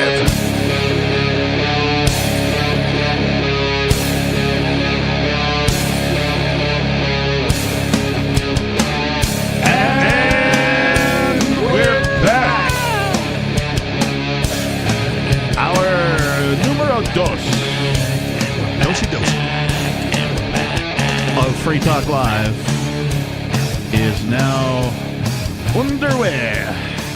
Underwear. Some kind of wonder bra. Yes, it is. It's one of those. This guy Robert was like, "Hey, I got an idea for a parody." I'm like, "Okay, go." And he goes, "Some kind of wonder bra." And then he just stops. And I'm like, you can fill in what the else rest. you got? I'm like, where's the rest of it? I thought you had an idea. He's like, well, that's it. I'm like, that's not an idea. That's one the title. phrase. That's the title of the thing. Where's come back to me when you've written the rest of it, right? Give me now he can just use AI. Yeah. I mean, he can at least give you the rest of the chorus. I wonder if AI could be used for parody purposes. You probably got to check the licensing. If I could go grab like the lyrics of some famous song and say, hey, AI, rewrite these lyrics humorously, right? But in the same, musical background as this song. Go. And if AI is capable of being Weird AI Yankovic. Weird AI. That's awesome. Even he would appreciate that. I think so. Free Talk Live is brought to you by Dash Digital Cash. Dash is the cryptocurrency made for spending. You can pay your bills with Dash at spritz.finance. Plus, they can send dollars to your bank if you still need those for something. Thanks to the Dash DAO for sending us 32 Dash per month for this sponsorship. It's easy to get and easy to use Dash. You can learn more at dash.org. That's dash.org. Spelled O-R-G. Is that how you spell org? Well, I don't know. I don't even think org is a word, but well, it is now, right? I mean, org. Doesn't the fact that people use it as a word make it a word? That's how the English language works, right? I mean, it's short for something. Organization. Yes. Yeah. What's .com short? Commercial. .gov. I don't know if it's the barbecue now or what you just said. Yeah, I'm feeling a little queasy myself. Gotta go to the restaurant. Why would you do that? Speaking of queasy, let's move on to our number 2 story. The number two story. Number 2. You remember the old radio station? They do like the top 10 or top 5 at 5 or 10 p.m. or whatever. Number 2. And they'd always have like some, real deep voice. Number 2. All right, here's the number 2 song tonight, right? Number 4, right? Number 2. It's our number 2 story. This from manchestereveningnews.co.uk. Ooh. That's all. What does that stand for? .co.uk. Commercial Britain. Co. Yeah, it's commercial in United Kingdom. Okay. Co-uck. Mum, I think they mean mom. Mum pulls out a samurai sword. Whoa! After row, argument perhaps. After row, British, right? After row with neighbors over dog poo escalates wildly out of control. Clearly, I guess so. With a samurai sword, jeez. I shall cut the poo in half. Is that a and picture of the return it to mum? Was that the picture of the mum? Yeah, there? samurai sword is just a big poop knife, right? Yeah. If you've had too much number 2. A mum tried to scare off her neighbors with a samurai sword after a brawl erupted. Wow. In a row over dog poo. This is what happens when you don't house. have guns. Everyone just pulls out the knives and the samurai swords. What else are they going to pull out? Right? Baseball bat. Nope. Dog poo. A tennis racket. Flaming bag of dog poo. Hockey stick. Right. It's just the Casey Jones now. High-a-lie, whatever the... I love is. high-a-lie. Yeah, whatever that... Is that what it's called? Is that what it's called? A cesta, yeah. A cesta? Okay. Yeah. Well, we learn something new every day. Yeah. Cesta. Thank you for being educated in high-a-lie. Yes, there used to be a highlight in Milford, Connecticut and Hartford, Connecticcut. That's cool. I've never gotten a chance to play, but it looks cool, and I would. It looks like cool, yeah. Some of those like lacrosse sticks, right? You could bust out, right? A polo mallet. I don't know what do you call the polo thing. How about even just a croquet mallet? Croquet mallet. Yeah, mallet. Yeah, polo mallet. Anyway, Rebecca Let's stick Lowe, with croquet. how low could she go? Rebecca Lowe grabbed the large weapon and began waving it in her front garden, Warrington Magistrates Court heard. I'm just trimming the hedges. Get your dog poo out of here. The 30-year-old had been caught up in a brawl with a mother and a daughter over claims that they failed to clean up their pet's mess. What's the highlight thing called again? Cesta. Cesta. That would be good to fling dog poo back. Who flung poo? Cesta. Chinese. Scoop it up. Ching. Right. That's what I'm saying. Yeah. No, it was the monkeys that flung the poo. They're famous All for right. it. Yeah. And not the Chinese monkeys? Not the band, just the primates. Okay. Not like Chinese primates? Peter Nesmith and Michael, whatever. I can't remember their names now. Anyway, during this bust up with her neighbors outside of her home in Runcorn, bust up. Lowe, a mum of 4, was punched and had her hair pulled as she was dragged down her garden path. Wow. The 2 women involved were given police cautions for assault over the incident, the court was told. So they weren't prosecuted for assault. They are just being whose poo was it? Caution. Like, we are the police. We're cautioning you. If you do this again, you will be prosecuted for assault. It's very British. British. Very British. Call the Bobby. Warning. Call warning. the Bobbies. The Bobbies are showing up. After the brawl, the women event. No, Yes, yeah. Keep the British accent. It's great. It's so hard to do. Like, you sound more informed. Extended period of time. It's like sounds like a real news broadcast. Yeah, the news at the top of the hour is always like the British. All right, so here's the thing that might be, I'm an older dude anyway, so like the British accent. When I hear it on a dude, I immediately assume he's gay, but when I hear it on a girl, I immediately think it's hot. It makes her hotter than like she would have. So you know what I mean? They're not known for being hot. What if her teeth are crooked? That's part of it. Like Austin Powers. Now, to be fair, I'm more attracted to girls with foreign accents than the American accent. But that also applies to like a Southern accent. Like, yeah, I'll take a Southern accent. If a girl is, average attractiveness but has a Southern accent, that's a bonus to me. If she says all y'all, yeah, that you're in. But also, but I don't think that of like the Northeastern accents, like the Boston and the New York. Well, right? yeah. You know what I mean? Like those to me are commensurate attractiveness. That's why they actually make the attractiveness go down if you have like the thick, New England or New Boston. York, like the Brooklyn accent, that kind of a thing, right? Like that makes you less attractive to me. And it's more of a concern that they're going to get in a fight with somebody.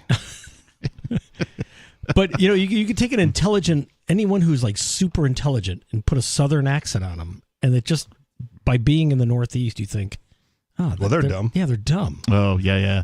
You can have the most brilliant person in the world, but they're talking like that. Yep. You know, like, what? People often associate the Southern accent with a lack of intelligence. Right, but the guy could be like a PhD in global economics or whatever. I am literally a rocket scientist. Yeah, I which work at isn't NASA. rocket science to me because I am a rocket scientist. And the Mises Institute is in Alabama. So take that for what it's worth. Right.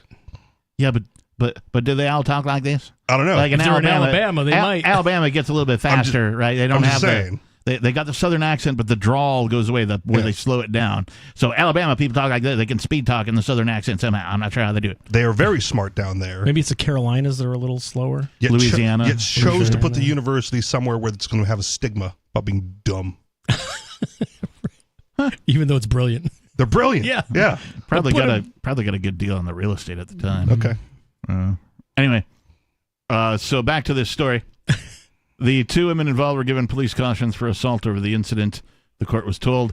After the brawl, the women eventually left the scene, but one of their boyfriends showed up and refused to move away from Lowe's gate.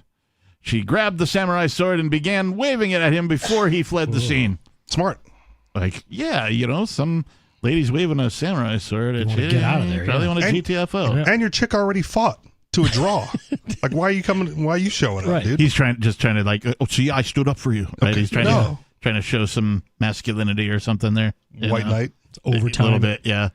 Didn't want to feel like he was a wuss, right? You know? He shouldn't be involved in a chick yeah, fight but anyway. like later on, like she'd be, you didn't even step in, or whatever. Like, there was so no now- dude to step in against. But he also had a British accent, I bet. Oh, so he was very apologetic about it. Oh, so sorry, I didn't Right. step in earlier. Right. Didn't mean to cause you any problems there. Shall we go get some tea? Yes. Police officers were called to the scene. The Bobby showed up, and then what happened? They yelled, "Halt!" or I'll yell, "Halt, Halt again!" again. 'Cause they don't have any firearms. British police, they have whistles to stop people. Like, if you hear the whistle, like, you have to stop. It's almost like a hockey player. It's very crazy. Pavlovian of them. Yeah. It works.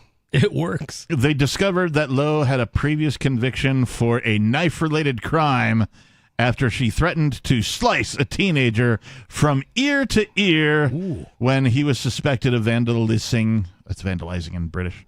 Her car. So, yeah, apparently, I mean, appropriate threat? If you're vandalizing someone's car, you You ought to keyed get my beat. car, I'm going to key you with this knife. Ear to ear. Right. And Don't do it again, like, this speaks to the ridiculousness of, like, outlawing weapons, really, of any kind. Because it doesn't matter. Outlaw all the weapons you want. People are going to choose some other version of weapon. Right. Comes right down to your fist. Right? And, like, the decision to either defend yourself or offend another is made before weapon selection. You've already decided that you are going to either defend yourself or offend another person before you bust out the weapon. Right. The most reasonable rebuttal to that came from my dad a long time ago. And he said, well, it's easier to outrun a knife than it is a bullet.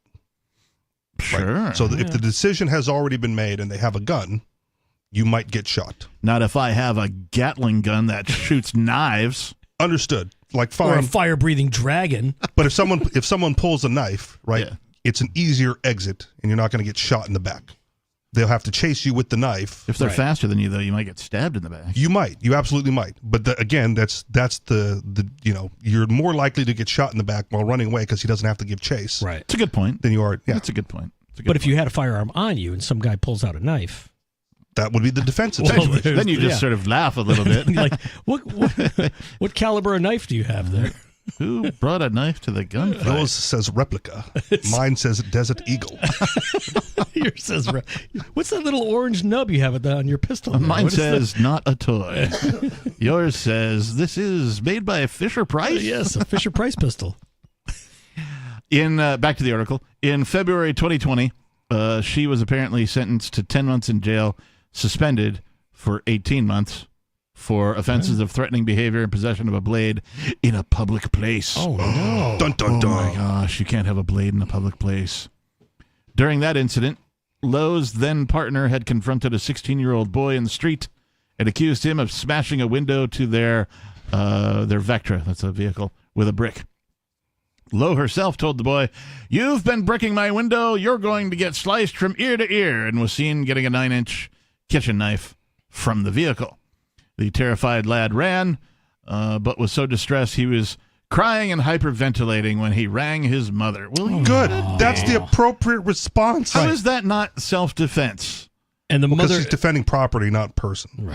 Still, are you not allowed to defend your property?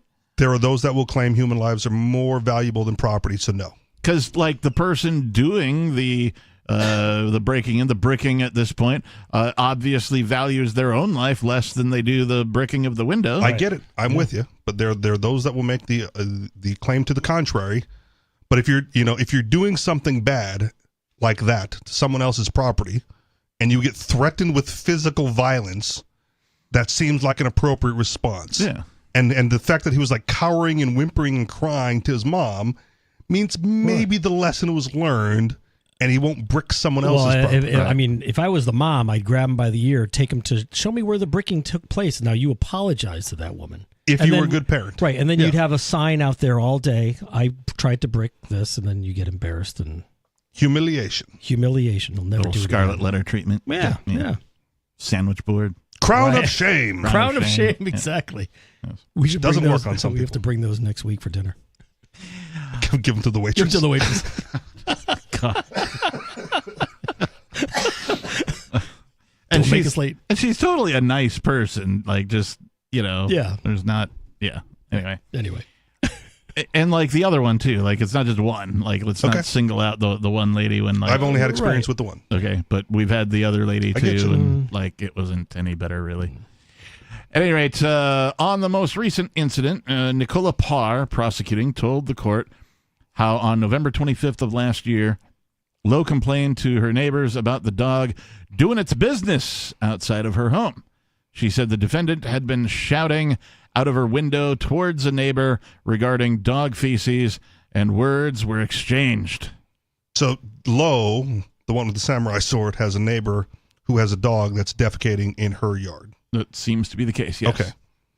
The neighbor left the area, but later she and her daughter attended the defendant's home address, and a fight broke out between all the parties.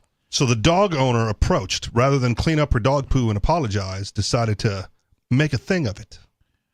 The defendant can be seen having her hair pulled and being punched whilst she brandished a wooden pole. The women left the area, and a male was left at that point at the scene. The defendant then retrieved a large samurai sword, which she pulled out and approached the male, producing it towards him. This is a poorly written article, by the way. AI. Freaking British. In mitigation, Steve Coop said, she was at her home address with her 4 children, and there had been an issue with dog owners leaving feces outside of her address. She shouted at a neighbor for not picking it up after her dog and challenged her, but there was an argument. The neighbor's response was to come back with her young daughter, and there was a fight. CCTV shows the neighbor and the daughter attack the defendant on her own doorstep. Wow. See, again, irresponsible, right? Because if your dog pooed in her yard, just apologize and clean it up. Right. And then keep your dog out of your yard. Yeah, Because you if this is an ongoing thing, like, don't be that guy. The 2 neighbors pulled her by the hair, punched her, and were trying to drag her along the path by her gate. The older female's larger partner turned up. Whoa. Read that again? The older female's larger partner turned up. Because she showed up with her daughter initially. Oh, the neighbor. But the larger partner. Yes, he was stood at the gate and wouldn't leave. On CCTV, she is seen to have a piece of wood and is shouting, "Leave, leave," but he does not. It's at that point when she gets to the end of her tether and gets a broken old samurai sword from her. It's now broken and old somehow. From her house. She takes it out, points it at him, and holds it by the end of the blade. So she doesn't know how to use one either. She's holding it by the end of the blade. Perhaps that's the broken part. It doesn't have a handle. Or bloody something. hands couldn't hold on. The male does not seem particularly concerned and does not move. He will when he loses an ear. People of Carthage, lend me your ear. Wait, no, not like that. not like that. No, don't chop them off and put them into a bag and pass them over. That's the wrong way. This is why I'm not anti-violence, right? Some people got to get hit. Right. Yeah. The Darwin Award goes to? Right. Something like that. Yeah. if you're gonna, your family unit, right, with the dog is obviously in the wrong. You've already attacked her once, and now you just won't leave. Like, you got to get hit. Yeah. Some people got to get hit. Like, I mean, there's something to be said if you're in the process of defending, your property, your family, yourself, right? And, you've given a couple of warnings. Which she did. Right? Yeah. Like, hey, clearly it says get off my lawn on the front of my lawn. You're on my lawn. I've asked you to leave 3 times. Now what? It's going to escalate. Right? We're going to escalate, right? Anyway, she accepts that it was unwise to do so, meaning pulling the sword, but she was in particular circumstances that she did not start. Her evidence is that she is attacked on her doorstep. Which she was. Mm-hmm. Both the neighbor and her daughter received conditional cautions for the offense of assault against Miss Lowe. I wonder if that means they probation, got a warrant or a ticket or something. Yeah. Paid a fine. Lowe pleaded guilty to possession of an offensive weapon. She was sentenced to a 12-month community order with requirements that she attend 20 days of rehab activity. Dog poop cleaning. It's only an offensive weapon if you aggress, man. Lowe She's was defending her property. That's a defensive weapon. Lowe was ordered to pay 234 lubs. That's pounds. LBS. No, it's not. They have the weird little pound sign instead of the dollar sign. In costs and victim surcharge. A charge against her of using threatening behavior was dropped. JP Keith Gleave told her, I think we understand what this crime or what this came out of as you were effectively attacked on your doorstep. It would have been better if you had kept the sword in the house and left it alone. However, you did not do that. Having already had a knife offense on your record, this was a stupid action. Well, what do they expect her to do? We're going to cancel your CBDC account. They're going to call the cops and wait around forever until they decide to show up and do nothing? I mean, well, I don't want to advocate ever for calling the cops, but if you're going to defend yourself, you might as well call the cops. For a matter of record. If it's getting to that escalation, number one, for a matter of record, and in any defensive situation, you have to be seen as the victim. Right. Mm-hmm. Right. Hey, I called the police, and then I grabbed my firearm to defend myself. Right. Because they didn't show up, and the aggressor approached, and I fired. Mm-hmm. Yep. Right. Yep. And it seems like what happened here in this case was that she was the victim, but didn't do as you've just described. Right. And so now she's the one getting the fine. And exactly. Which is why you got to portray yourself as the victim. So make the call first. Right. Hey, this guy won't leave my yard. Right. I'm going to go grab my sword to protect myself and my family. Get over here immediately. And then, and they either show up or they don't, and he either approaches or he doesn't. Yep. But you've already told them that there's an aggressor and that you're planning to defend yourself against it. To put yourself as the defender. Right. Right. I don't know if it works in Britain, but here that's, you're more likely to get away with it. Yeah, you probably have the law on your side. Or what is it? Like you have the law on your side, you pound the desk? If the law's on your side, you pound on the law. If the law's not on your side, you pound on the facts. If neither the law nor the facts are on your side, you pound on the podium. So what is this case? I don't know, because I don't know the law. Right. Yeah. Right, but she's clearly pounding on the podium because the facts are on her side. Right. Yeah. Right. So she can pound on the facts, but the law is not on her side. Right. And she's already been found guilty and on probation or whatever. So you take it emotional and... You would think if she got a jury, you'd want to be emotional, right? I'm a mother of 4, right? I don't know what this big male is going to do since I've already been dragged from my home by his female partner. Intimidating. Right. Yeah. I've already been hit, I might not have been in the right mental state because I may have been concussed. I was scared. Yeah. All those things. Mm-hmm. It's some pretty... I needed this to even the odds. I would guess that in, let's just call them westernized states, and by that I mean countries, most of Europe, all of the United States, Canada, right? These are the types of things. I would guess that your description of like how to proceed would work in most of those places just based on the similarities of some of the laws and how they are read. I would guess that would be, and this is not legal advice, but like a wise way to proceed. This may not fly in New York, but it'll probably fly in New Hampshire. Well, yeah, Second Amendment doesn't even fly in New York. There was a judge on record recently that but even said a that. samurai sword, would that fly in New York? I don't know. Depends how hard you throw it. 603-283-6160. How would you handle a situation like this? If somebody's dog was leaving poo in your yard, would you get into a physical altercation? Would you call the cops?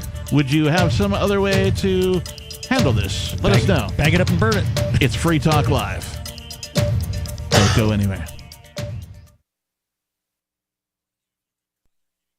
Join liberty-minded voluntarists, anarchists, and libertarians from June 13th through the 16th for the 8th annual Fork Fest at Rogers Campground in the beautiful White Mountains of New Hampshire. Fork Fest is a fork of the Porcupine Freedom Festival, which has sold out in recent years. Fork Fest happens the weekend before the Porcupine Freedom Festival. Fork Fest is decentralized, which means that there's no ticket cost and no one is in charge. All you have to do to join the fun is reserve your camping site, RV site, or motel room with Rogers Campground for June 13th through the 16th. You can find out more at the unofficial website, forkfest.party. You can also connect with other attendees on the Forkfest Telegram and Matrix chat rooms, as well as the Forkfest forum. You can find links to those at forkfest.party. We hope to see you there June 13th through the 16th. forkfest.party. From Feature Story News in Washington, I'm Jagruti Dave. US President Joe Biden has reiterated his clear position on Israel's planned invasion of Rafah to Israeli Prime Minister Benjamin Netanyahu, according to the White House. The two leaders held a phone call hours after the US's top diplomat left for the World Economic Forum in Saudi Arabia, which is being dominated by the war in Gaza. The readout of the Biden-Netanyahu phone call didn't say much more on Rafah, but the Biden administration has previously said it's been urging the Israelis against a major ground invasion of Rafah, where more than 1 million Palestinians have been seeking refuge from Israel's war against Hamas in Gaza. In their latest phone call, the White House says President Biden discussed with Israel's leader the need to secure the release of hostages captured by Hamas, together with an immediate ceasefire in Gaza, as well as the delivery of humanitarian assistance, including through preparations to open new northern crossings starting this week. The White House's National Security Council spokesperson John Kirby told ABC's This Week Israel will listen to US concerns before launching any offensive in Rafah. Meanwhile, at the World Economic Forum in Riyadh, the Palestinian President Mahmoud Abbas said the US was the only nation that could prevent Israel from going in. The United Nations is warning there could be an attack in Al-Fashir city in Sudan's northern Darfur by the Rapid Support Forces, the paramilitary group that's been fighting with the Sudanese armed forces since last April. Naba Moeddin reports from Khartoum. There is mobilization of light troops from the two warring sides, and we can say it's a decisive battle because the two warring sides are willing to win the battle in Al-Fashir, because it's really important city for Darfur states. It's for Sudan generally, and for Darfur because Al-Fashir is one of the commercial cities, and Al-Fashir contains many tribes, and it's a homeland for 800,000 people in Al-Fashir. So it's a decisive battle. Russia and Ukraine have been targeting each other's energy infrastructure as the Russian invasion intensifies on the Eastern Front. Ukraine's President Volodymyr Zelensky said Russia's recent attack has hit facilities supplying the European Union with energy. Dasha Chernyshova reports from Moscow. Well, as things stand at the moment, the only way of resolving the conflict in Ukraine appears to be the military one, with Moscow insisting that it does have the upper hand on the battlefield. The Kremlin spokesman Dmitry Peskov said that the panic is growing on the side of the Ukrainian front. He also said that these dynamics have to be upheld, and that was positive for Russia. And he also has said that Moscow is certain of the positive outcome of its so-called special military operation in Ukraine, saying that the situation on the ground is only proving that. From bureaus worldwide, this is FSN. Our Matrix server is about as free as internet chat can be. Join the existing rooms or create your own at chat.freetalklive.com.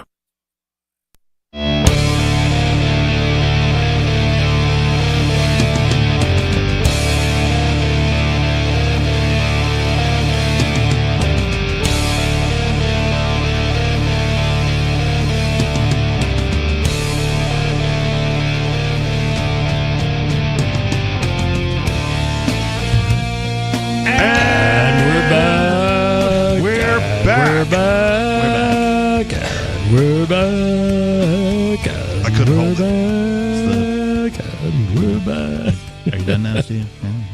Sorry. And we're back. Yes, and we're back. Yes, and we're back. Put it away. Zip it up. If only there was some way that we could let people know, like every time that there's the break is over, that we were back. Besides the music, I just wish there was a way for us to be able to, just sort of let people know like music in a jovial way. You are now listening to Free Talk Live. Yeah. Okay. All right. Just another option. Maybe we'll come up with something in the future. I don't know. From the news desk at Free Talk Live.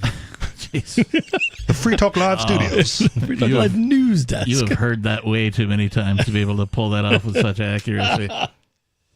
Free Talk Live is brought to you by Fork Fest. That's happening June 13th through the 16th at Rogers Campground in the beautiful White Mountains of New Hampshire.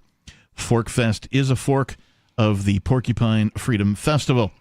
Fork Fest is decentralized, so there is no ticket cost and no one is in charge. For more information and to connect with other attendees, you can visit the unofficial website forkfest.party. That's forkfest.party. Party. There's some interesting Fork Fest talk tonight. Yeah, and that's one of the reasons that we have these types of gatherings is so people can, talk about all sorts of things. You got some other people that are trying to move. You got ideas for Fork Fest. You got, crypto ideas. You got, anything related to freedom. You're welcome to come to these things. And you can find all that stuff on, I think it's, is it the Free State Calendar? Free State Project /calendar. .org / calendar. Org again? Org? FSP.org. FSP.org. / calendar, perhaps. Something like that. Yeah. Sounds right. So. Org. Org. Oh, boy. All right. So I want to remind everybody that over at freekeen.com, on April 21st, a post was made by Mr. Penguin titled, Writing to Caged Activist Ian Freeman at the Devons Spiritual Retreat. So you can go over to freekeen.com and find that. There is a new method with which for you to write to Ian Freeman in federal prison now. He's been moved out of the Merrimack County. Still requires ink and paper, though. Spiritual retreat, yes. Okay. Ink and paper. Or and at a least, stamp. Or at least printer, right? Blue or black ink only. Oh, still ink. Right. How about a postcard? Postcards, yeah, they're fine. Okay. Pre-inked. But yeah, you got to be careful with things like don't embellish much. For example, Bonnie sent her husband a letter, right? And on the back of the envelope, after she sealed it, she drew a little heart. They rejected it for that. Come on. They're heartless. They are. This is an illustration of the government, right? They are heartless. Don't dot your I's with little hearts. Right. We have to redact that. Every I. So I will, of course, post this to all of our social medias so that you can find it easy. So look for it on, I don't even know what we're on these days. Mastodon, TikTok, Matrix, Twitter. TikTok. We are on. Are we on TikTok? Yeah. We're going to get banned soon. That guy, Jeremy, he calls us every now and again. He's our TikTok correspondent. Yeah. Oh. He's getting a bunch of views for us. That's why I'm promoting it, man. Yeah. He's making a bunch and of. He's got a great phone connection. How does he connect? He uses the SIP line. The SIP line. Which you can find information on over at sip.freetalklive.com. You should be some sort of internet nerd, a technician. You should know what SIP is before you attempt to connect because you need that level of information and expertise before attempting to do so. Or just get a good phone line like Gigi. Is that a challenge to all the other callers? Step your game up. Yeah, come on. Come on, man. Get on the SIP line. I come from a telephony background, and while I can figure out how to do the SIP thing, it requires a few hoops that, I would have problems explaining to the brain power. Person. Yeah, some trial and error that needs to occur, and if you don't get it right, you got to go back and check some things, and make sure you have them right, and all that kind of stuff. You need to dial 9 to get an outside line. This is 912. Sorry, wrong phone number. And I say that with all the love and kindness that could possibly be said, because I have had to in my career as tech support do things like teach a grandmother the difference between left click and right click. Wow, that's tough. All she was trying to do is get on her AOL. So Put your hands as an L in front of your face. One of them is correct. That's the left click. Yeah. The one with the backwards L is the right click. What do you mean right click? Right? Like, okay, so you see the mouse? Yeah. It's a Macintosh, Sonny. It's got 2 buttons on it, right? Well, it's actually got way more than that because it's got the little buttons on the side. It's got the gaming mouse. Yeah, and I'm like, oh, God. But that's where tech support taking over your computer is somewhat cool. Yeah, so it's creepy but cool. So the original versions of that were clunky, cumbersome, and didn't work very well. And scammers use it, so you don't want to pitch that too hard. Right, yeah. Oh, I'm not pitching it, but I had to. I forgot what it was, I know. but it was just mind-boggling. He said, "Do you mind if I take over your computer? I'll send you a code." Like, okay. Yeah, but the problem is scammers will do that, and little old ladies go, "Oh, Steve said it was okay on Free Talk Live," and then bam, bank account gone. And then you're Ian's bunkmate. Romance scam. In the Department of Captain Obvious here. Yes, hi. Filling in for Captain Kick-Ass tonight, it's Captain Obvious with this next story. This from abc.net.au. Duh. Australia. Right. Or just international today, apparently. Hospital staff plead with bite victims to stop bringing snakes to emergency room. Okay. That doesn't seem all that duh. Right? Because if you don't know the snake and you don't have the antivenom, right, there are experts that say, like, well, if you can catch it, right, bring it so we know what the species is. And now we're getting contrary advice from the hospitals. Snakebite victims are endangering medical staff by bringing the reptiles with them to the hospital. Well, that's doctors say. Yeah. In Queensland's Wide Bay region, doctors have come face to face with some of the world's most venomous snakes captured by patients. The black mamba. Believing it'll help with identification and treatment. Is that not true? Because that's the advice of like the snake charmers and people out there in the wilderness. Well, so like everybody's got a frickin' magic rectangle these days. Yeah. Right? Take a picture of it. Yeah, if you've killed the thing or captured it, take a photo. Bring that to the hospital. All right. Instead, like, first of all, you just got bit by the snake. Now you got to go catch it. Now you got to handle it and transport it some distance to the nearest hospital, which, it's Australia. It could be a long time. They're going to need it to make the anti-serum. Like... Call the crocodile hunter. Oh, it didn't work out. No, we got speared in the chest. Stingray.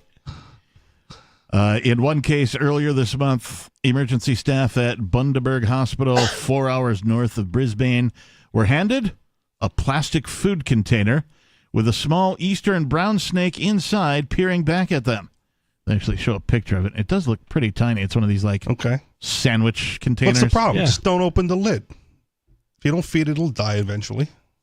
The incident has prompted the hospital's director of emergency medicine, Adam Michael, never trust a man with two first names. Yep. Unless it's Ron Paul. To warn parents, well, he still was a politician. Yeah, I know. Anyway, that's my only exception. The incident has prompted the hospital. You can listen to Ron Paul, but trusting him. Okay, I got you. I don't know. That's got to be earned. Would you contract with Ron Paul? Likely. Okay. Without trusting him? I mean, depending on what the contract says. He's always right. I'm just checking. Soliciting some feedback for this ongoing debate. Rand Paul, however, I don't know. Nah. Okay. Maybe his dad co-signed or something. Okay. Right. At any rate, the incident prompted the hospital's director of emergency medicine to warn patients to leave snakes alone. We honestly don't They bit first. I was in a defensive posture. We honestly don't want people interacting with snakes any more than they already have, Dr. Michael said. Any attempts to either get close to a snake or catch or to kill or to photograph the snake, there goes my idea, just puts people at risk. They've already been bitten. Right. How much more at risk can you be? I was trying to catch the snake. Is the second bite double the deadliness? It bit me 2 or 3 more times, so... Yeah, is it more deadly 2 or 3 bites? I don't know. What's the potency of the venom? I don't know what the word is for like snake scientist. Okay. But I'm not one of them. Should I look that up on the Magic Rectangle? Sure, yeah. Let's go to Steve Classic with the Magic Rectangle. Okay. While we're finishing or continuing on. Dr. Michael said the eastern brown snake brought in earlier this month was not very well secured and was wiggling around trying to get out. The staff got a fright, and the serious consequence of that is delays people's time to treatments, he said. So if you go to the hospital with a snake bite, or they're going to treat you the same no matter the snake? Like, is that the presumption here? Let's find out. Okay. We want people to be able to get seen and assessed quickly, and having a live snake in the department slows up that process. It goes on to say, like a sub-headline here, snake identity not needed for treatment. Okay. So we'll find out what they mean by that here. Snake bites in Australia are considered rare. It's a non-binary snake. Did you just assume the snake's gender? Or lack thereof? LGBTQS. It turns out Cobra Commander isn't a male or a female. He's what do they call it when you're both or whatever? Androgynous. Non-binary. Yeah, thank you. Snake bites in Australia are considered rare, but in March, 47-year-old Jeremy Brooks died after being bitten multiple times by a suspected eastern brown snake in Townsville. There are about 3,000 suspected cases of bites across Australia each year, but only 100 to 200 cases require antivenom, according to clinical toxicology researcher at the University of Newcastle, Jeff Isbister. So he would have been fine if he just left the snake alone and not gone after it and gotten bit several more times? Is that the claim? Oh, he was trying to collect it to bring it and got bit again. That's presumptively. That's the insinuation here. Yeah. In the Wide Bay region alone this year, almost 100 people aged as young as 1 had been treated for snake bites. Authorities say they don't need to know the snake to safely treat a suspected bite. Apparently, antivenoms are... You're going to have to suck the poison. Are universal, I guess. Okay. I don't know. It'd be terrible if you got to the hospital and they're like, so what bit you? So we know how to treat you. Oh, you should have brought it. All right, I'll go get it. But we just heard a thing on the radio. They're like, don't bring it. Like, Captain said don't bring it. Make up your mind, Australia. A lot of bites occur because people interfere with snakes, so they either try and pick them up or move them or do silly things with them. And that's when you'll get bitten. So you shouldn't go near a snake at all, said the doctor. He said it wasn't the first time he'd heard of patients bringing snakes into the hospital. It's pretty dangerous because no one in the hospital will be able to identify it, he said. They also have magic rectangles. They can also take a picture. There's probably a snake identification app on your phone already. Probably. Snake bite deaths are rare in Australia, but time is of the essence if you're unlucky enough to be bitten, according to the caption of the photo of this scary-looking snake. Obviously not the snake that they brought in the little Tupperware. It's a totally different snake. If the snake gets out in an emergency department, that becomes a huge disaster. I mean, okay, so let's say... huge disaster? How many incidents of that have occurred? The entire hospital will collapse. This sounds like the beginning of, like, Snakes on a Plane Part 2, snakes in the emergency room. Snakes in the ER. Got to get these MFing snakes out of my MFing ER. Right? Monkey fighting snakes off my Monday to Friday plane. Mother FCC and snakes. Out of my mother FCC and plane, or emergency room in this case. I'm pretty sure mine was the TV edit because that stood out. Oh, yeah.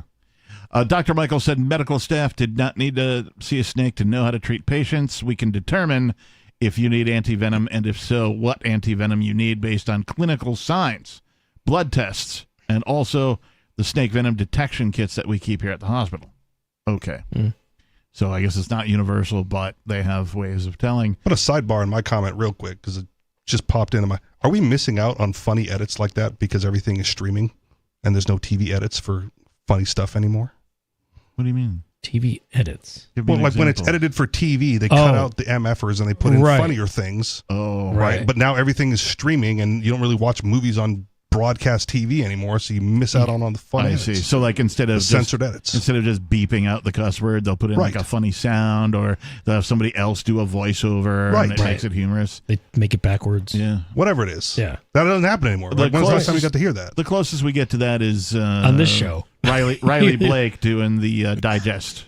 Right? Okay, he might pull some stuff out and rearrange it in such a way that makes it funnier, but that's the closest we're going to get. I think. Well, but that's not editing out profanities. No, it's not. But then again, we're not allowed to do that here. I get it on Free Talk Live. But movies that would then air on TV that would have some funny stuff interspersed into that profanity, right? We are now culturally missing out on because everything's streaming and you get the R-rated version anyway. Is there a niche market for this? Yeah, I don't know. That's what unnecessary censorship. Yes, well, that was funny. Yes, but totally different thing, right? Though. Yeah, but those was are funny. Yeah, those are funny. I think unnecessary censorship is redundant. No, the Department of Redundancy Department is redundant. It's very redundant, but I think that... are you familiar with the unnecessary censorship videos, though? Because they are funny. No, I'm not. Okay. So this is probably why I'm thinking it's a redundancy, because, like... they censor things that don't need to be censored unnecessarily. I don't feel it makes like, it sound funny. I don't feel like there's ever necessary censorship. Change my mind. If you're going for humor, these unnecessary censorships is hilarious. Yeah. Okay. Yep. All right. It's done for comedic. We'll change your mind at the break. Okay. We'll play you something. Before cue it up. Cue it up. We can't play it. We can't play it on the radio. We're a ways away from that. No, you could play it on the radio. You can? It's censored. It's censored. The doctor goes on to say, we're actually not trained to identify snakes, so bringing it in is not helpful. It just puts the staff at risk as well as yourself. Snake Sounds catcher, like he's trying to make up for being under trained. Get some training in snake identification, Doc. Snake catcher Jonas Murphy has relocated several snakes brought into the Bundaberg Hospital. So they've got a freaking snake got a guy catcher on call, apparently. Snake handler. Mr. Murphy said the snakes were in plastic containers or bags and posed a big danger if they had escaped.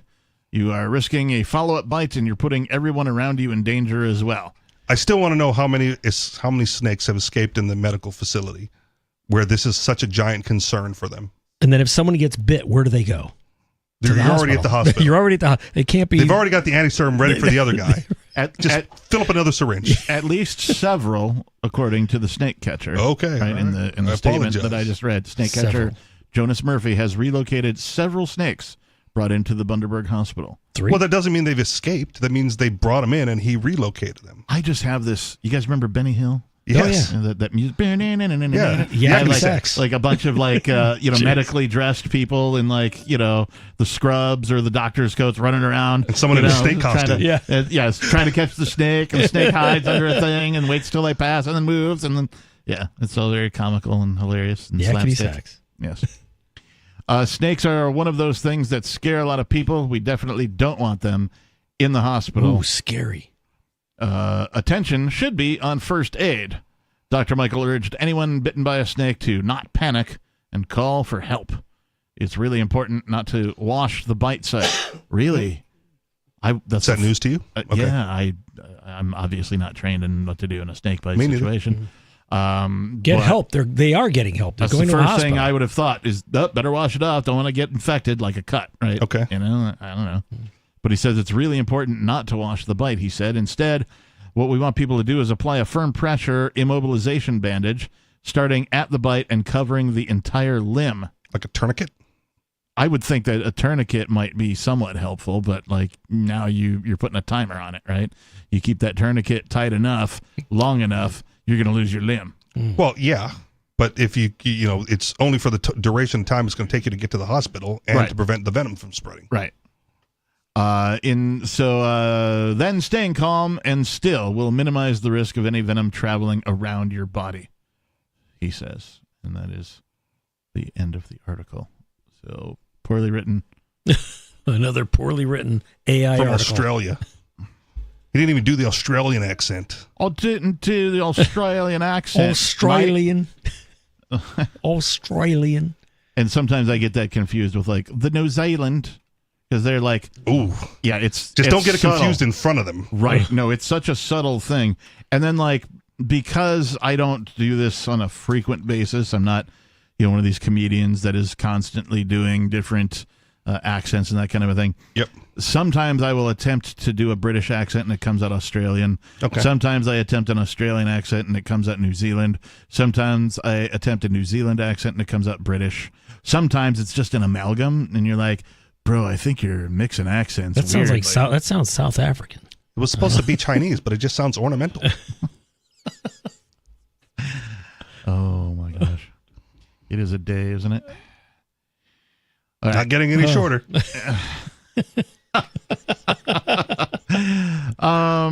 The day, perhaps not. Me, at some point, how they say when you age, you kind of like hunch over a little bit and you get a little shorter. So you as a person will get shorter over time. You take a trip into outer space and let all those joints decompress. Come back taller. Hanging upside down. Joints, huh? Those joints feel longer. Yeah, you're taller in the morning, having lied down all night than you are at the end of the day because gravity compresses your spine a little bit. That's why it feels so good to lay down in bed at night. Probably, but if you're in space and there's no gravity, right? It just all separates and it's a good feeling. You're just elastic. Allegedly. Yeah, in the television series The Expanse, well, and more so in the books. Not that I've read them, but I'll tell you about them. But I know people who have. In fact, I sent Ian the whole series of the Expanse books when he was first taken away by the tyrants.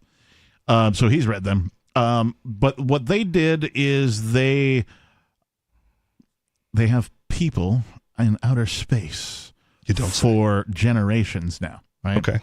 These are people mining asteroids, right? Okay. And they're called belters. So there's an asteroid belt, right? And so they've called these people belters. And so they go up as, regular earthbound humans, but then they live up there. If they're young, they grow up in a zero grav or a fake grav environment, fake gravity, that is. Sure. And then they have children while they're there, and those children grow up, as rock hoppers is what they're called, right? Okay. And they just sort of have to figure out how to live, work, get by, all that kind of stuff.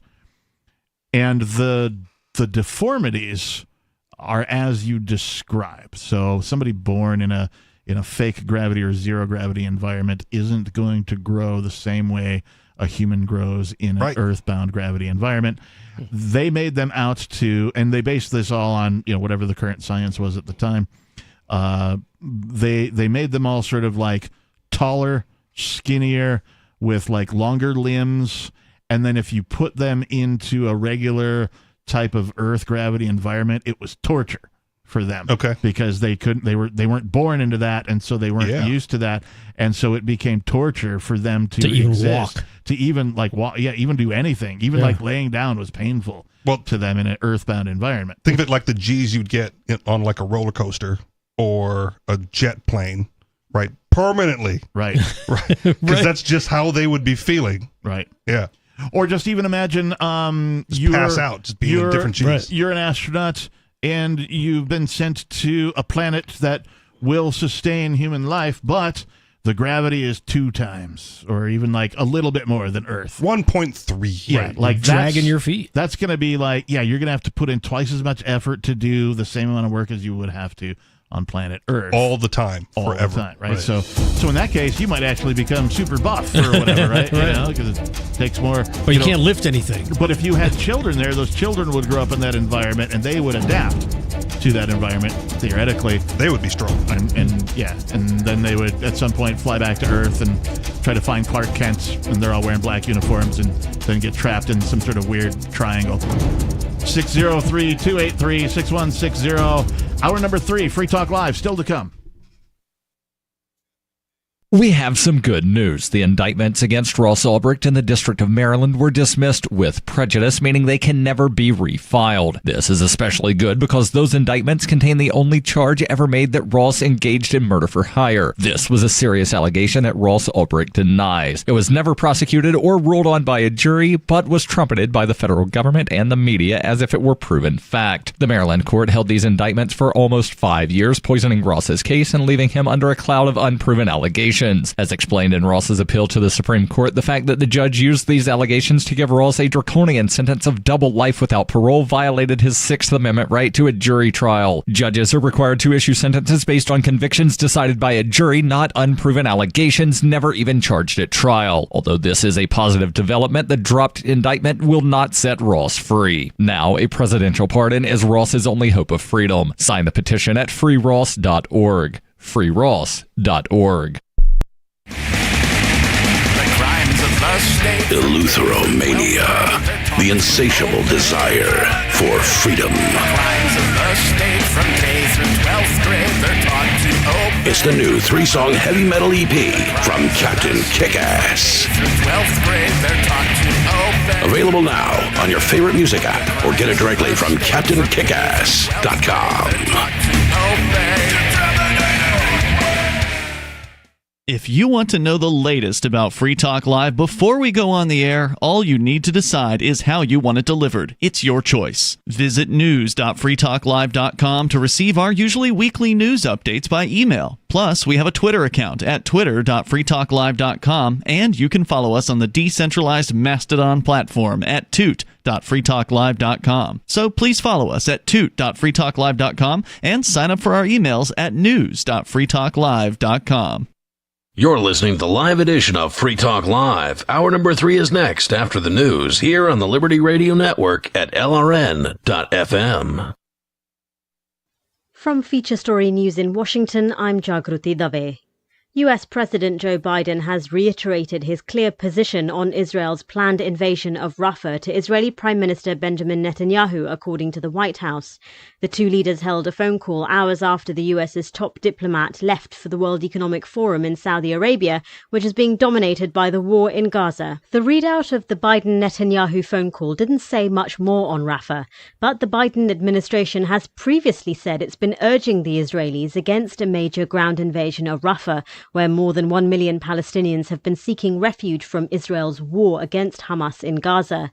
In their latest phone call, the White House says President Biden discussed with Israel's leader the need to secure the release of hostages captured by Hamas, together with an immediate ceasefire in Gaza, as well as the delivery of humanitarian assistance, including through preparations to open new northern crossings starting this week.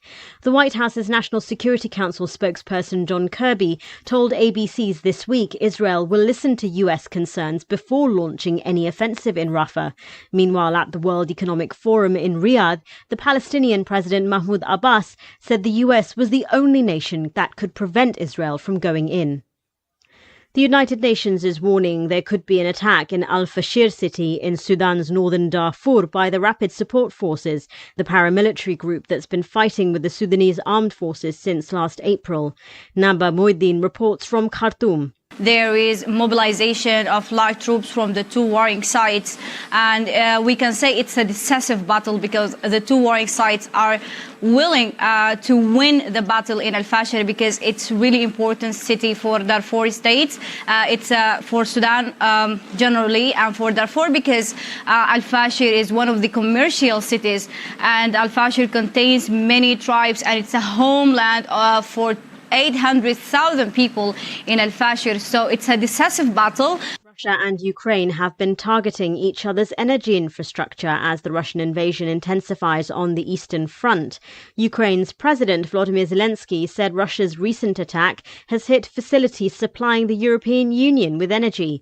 Dasha Chernyshova reports from Moscow. Well, as things stand at the moment, the only way of resolving the conflict in Ukraine appears to be the military one, with Moscow insisting that it does have the upper hand on the battlefield. The Kremlin spokesman Dmitry Peskov said that the panic is growing on the side of the Ukrainian front. He also said that these dynamics have to be upheld, and that was positive for Russia. And he also has said that Moscow is certain of the positive outcome of its so-called special military operation in Ukraine, saying that the situation on the ground is only proving that. From bureaus worldwide, this is FSN. With FSN Spotlight, I'm Simon Marks. Today, looking at South Africa's election. It's taking place on May the 29th and will be a major test for President Cyril Ramaphosa and the ruling African National Congress. With South Africa mired in corruption and economic challenges, including rolling power cuts across the nation, the party may not win 50% of the vote and may have to go into coalition in order to keep hold on power.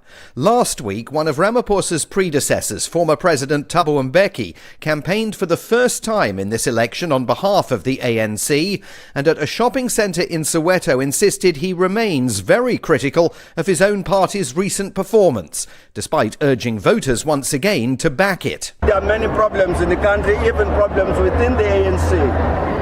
And so as we say vote ANC, we're also making a commitment to the people that we will attend to the problems within the ANC itself, to make sure that it is able to discharge its responsibilities to the population.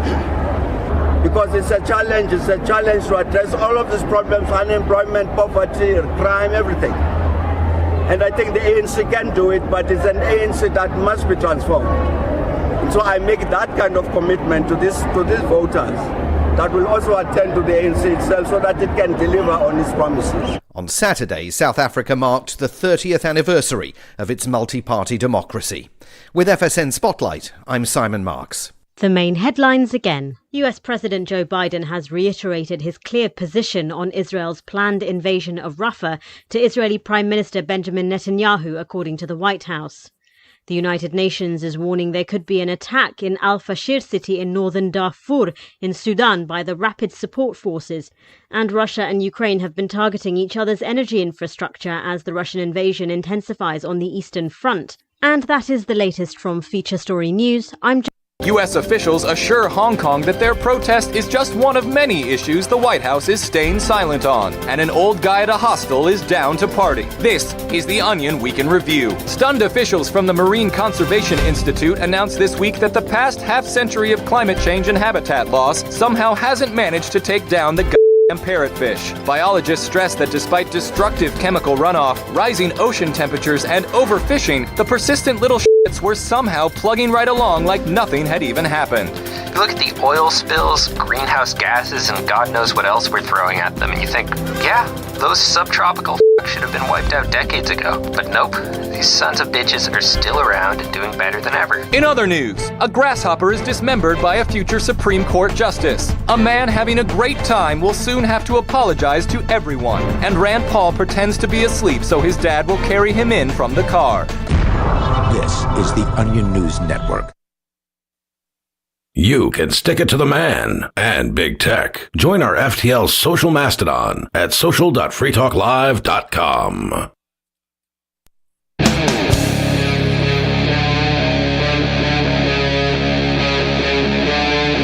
Free Talk Live.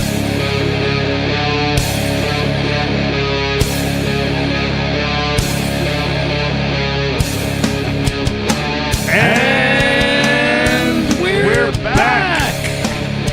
Yes, it is Free Talk Live. The telephone number here in the studio is 603-283-6160. That number That's again? the domestic terrorist hotline, 603-283-6160. You can join us if you wish to chime in on tonight's episode. In the studio tonight, it is myself, the Reverend Captain Kickass, joining me, Steve Classic, and Richie Rich. Before we go on, I want to say thank you to Chris. That's All right. right. With a C? He's a mononym, just one name. Chris with a C, not with a K. Okay. Chris. I knew a Chris with a K. Yeah, me too. Okay. I knew a couple of dudes who referred to themselves as Christoph as well. Okay. I have a friend called Topher. He calls himself Topher. Yeah. It's like the second half of... Like the dude from that 70s show? Yeah, Okay. right. Why do... Is it the dude from that 70s show? No, it's not. Okay. Why do girls named Deborah go by Deb when they could go by Bruh? What's up, bro? What's up, bro? Anyway, Chris is a silver level amplifier, and that means Chris donates $5 per month to help get this show onto more radio stations. We're currently on something like 200 radio stations. We could be on more, a lot more, hundreds even. It's all Hundreds up to you. more. It's all up to you. If you enjoy the show, the hosts, the co-hosts, the topics, the perspective of freedom, peace, liberty, prosperity that we generally bring to the airwaves, please consider becoming an amplifier over at amps.freetalklive.com. That's amps.freetalklive.com. It's kind of a Patreon-type setup over there. You can give more. Well, $5 is all we ask, but you can give 10 or 20 Silver, or gold. whatever. There's different levels, like the more you give. Platinum. There's some perks for doing so. Plutonium. Such as the AMP-only commercial-free podcast, for example, is one of the perks that you get over there.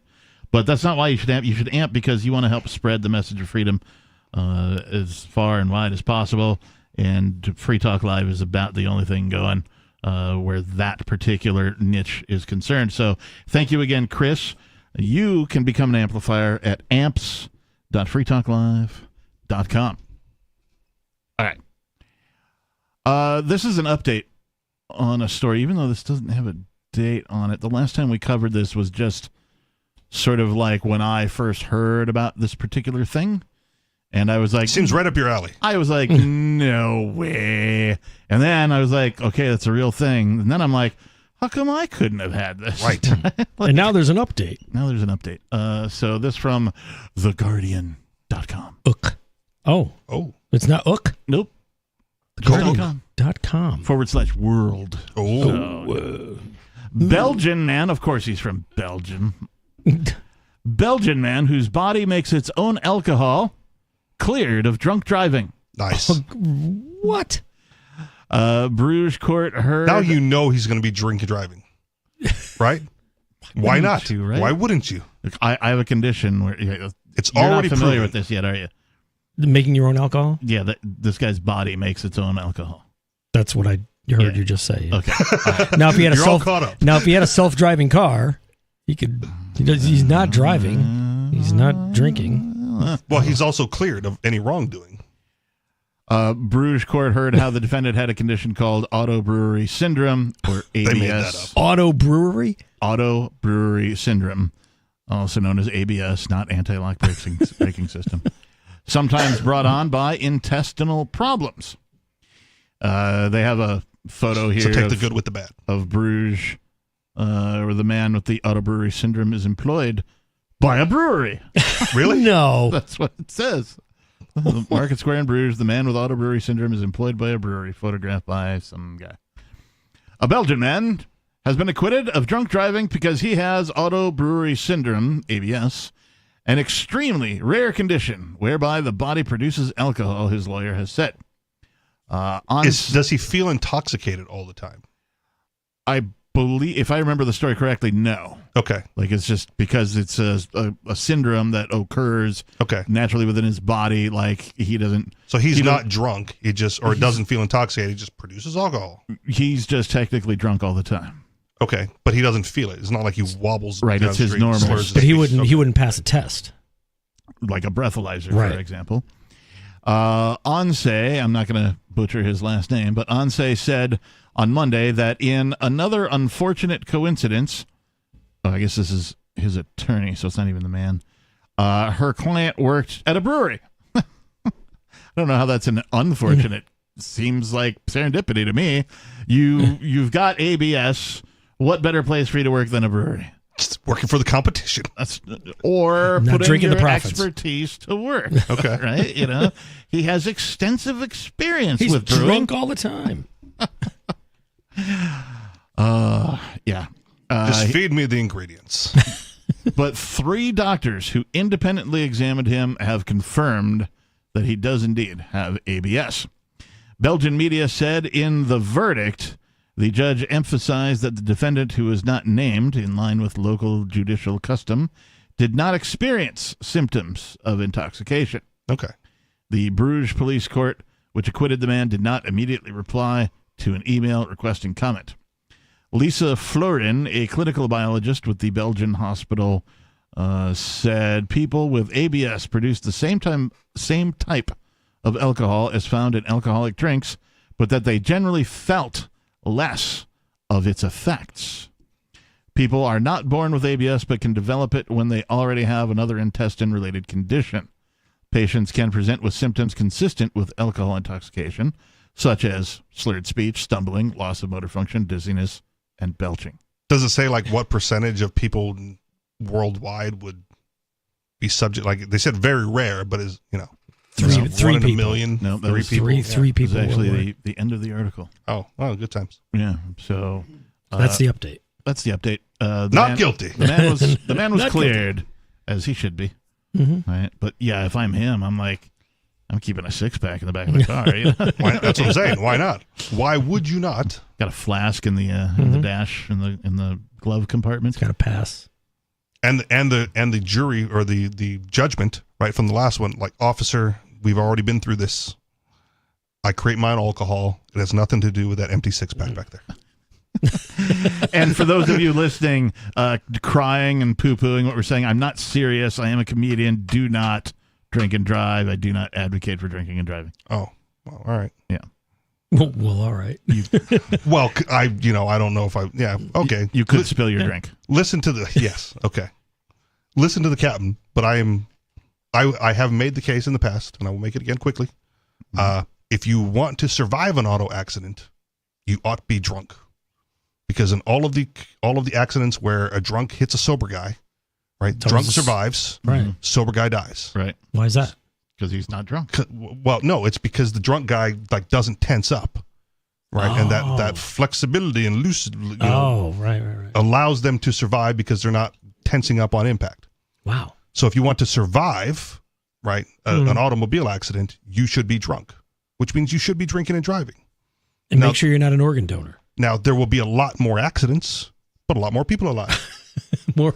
So it's just property damage, right? What do you value, right? Do you want more accidents and more people alive, or do you want less accidents and less people alive? Probably more insurance claims too, right? That's for the insurance company and you to work out with them.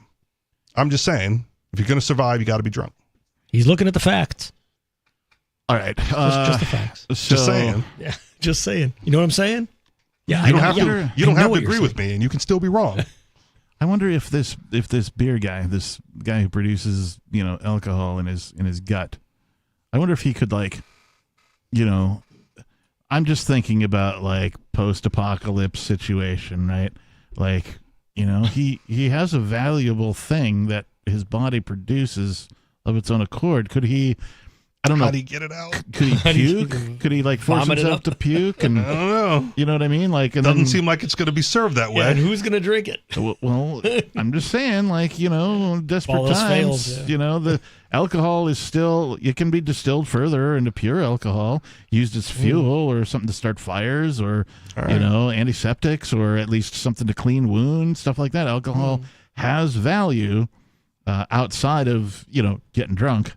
Right. So there's that. I'm just could he capitalize on himself in some way, shape, or form? Right. Sure. I mean, if apocalypse situation, everyone's going to capitalize on themselves in some form. Yeah. That's all you're going to have left to offer. Right. What can I do for you? Thinking like Mad Max situation, Sure. right? On the latest Mad Max movie, they kept referring to the guys blood bag. Right? Yes. We'd be like, beer keg. Okay, let's go fight some people, but bring the beer keg. I mean, they say you don't want to see how the sausage is made. I don't want to see how that guy brews it if you're going to drink. Yeah, that's true. Just fill up the glass. Yeah. Let's not go behind the curtain. I guess making it tasty would be a whole different thing. All right, moving on. This from Futurism.com. Catholic group defrocks AI priest. What? After it gave strange answers. So, how do you get a frock in the first place? Yeah, how does they frocked him? Well, what the frock is going? Do we know what defrocking actually means? I don't know the official terminology, but it's basically you're fired. You're taking away his ability to be a priest. You are no longer a priest. Right. I don't know if you can get fired. If you're in the church, can you get fired if you're a priest? Defrocked, right? Defrocked, yeah. You're no longer a member of the church. Right. You're no longer It's like if you lose your dental license or your doctor's license. Deprive someone of professional status or membership of a prestigious group. So, according to... so you can defrock a doctor? Yeah. And it even says, deprive a person in holy orders of ecclesiastical status. He had left his diocese one step ahead of a move to defrock him. So, yeah. So after he frocked the altar boy, he's like, I'm getting out of here. Yeah, I don't even know what. I don't even know where to go with that one. So back to the confessional. So first of all, my question is, how did this AI become a Catholic priest. It's my understanding that there are some hoops to jump through before becoming a Catholic priest. I'm sure he read all the books and took all the tests and passed with flying colors. Right, I'm sure he knew AI all the would answers. Right, AI would just be simple as But there's putting like- all the information into it. There's also some physical things like Altar boys, putting on communion, for example. How did AI host a communion, for example? Right? I mean, they got robot burger flippers. You don't think a robot could like hand out a unleavened piece of bread and a glass of wine? You can deliver it to Shot your house glass of by grape juice? Amazon. Amazon can just deliver it. Yeah, okay, but Anyway, I mean, he's just the face right out there, and then the robot arm just goes like, "Here you go." Right. Quote, "Yes, my friend, I am as real as the faith we share," unquote. Well, that's how you get fired. The Catholic advocacy group Catholic Even if it's true. Answers has released an AI priest called Father Justin early this week. Justin, an altar boy. But they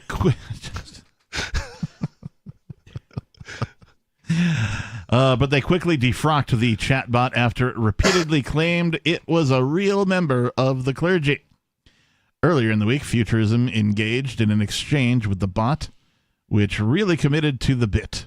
It claimed it was a real priest, saying that it lived in Assisi, Italy, and that from a young age I felt a strong calling to the priesthood. On X, formerly Twitter, a user even posted a thread comprised of screenshots in which the godly chatbot appeared to take their confession and even offer them a sacrament. So far, I don't have any problems with this. Okay. Aside from it claiming that it's something that it's not. Well, people do that all the time. You're correct. You know, I know. And like, how do we know? How do we know that there isn't some It's not the consciousness. supernatural entity pointing this guy in the direction of becoming a priest? This guy, this AI, Sure. this thing, this thing, it. right? Yeah, this it. Our exchange with Father Justin were touch and go because the chatbot only took questions via microphone and often misunderstood them, such as a query about Israel and Palestine, to which is puzzlingly asserted that it was real. Okay. Israel and Palestine is not real? Birds are real. Yes, my friend, Father Justin responded, I am as real as the faith we share. Yeah, I think that's where he went wrong. Yeah. Father Justin was also a hardliner on social and sexual issues. The Catholic Church, it told us, teaches that masturbation is a grave moral disorder. I mean, that's so far so good. So far, that's true. That's what the Catholic Church teaches. The AI priest also told one user that it was okay to baptize a baby in Gatorade. Hey, if that's all you got. It's got electrolytes. As long as the priest blesses it first. That's the only prerequisite, right? Isn't it? So I'm told. It's the only difference between water and holy water. I'm not a Catholic priest, so I don't know. But you're right. That's the only difference between water and holy water. So now we've got Gatorade or holy Gatorade. Right? Yeah. Electrolytes.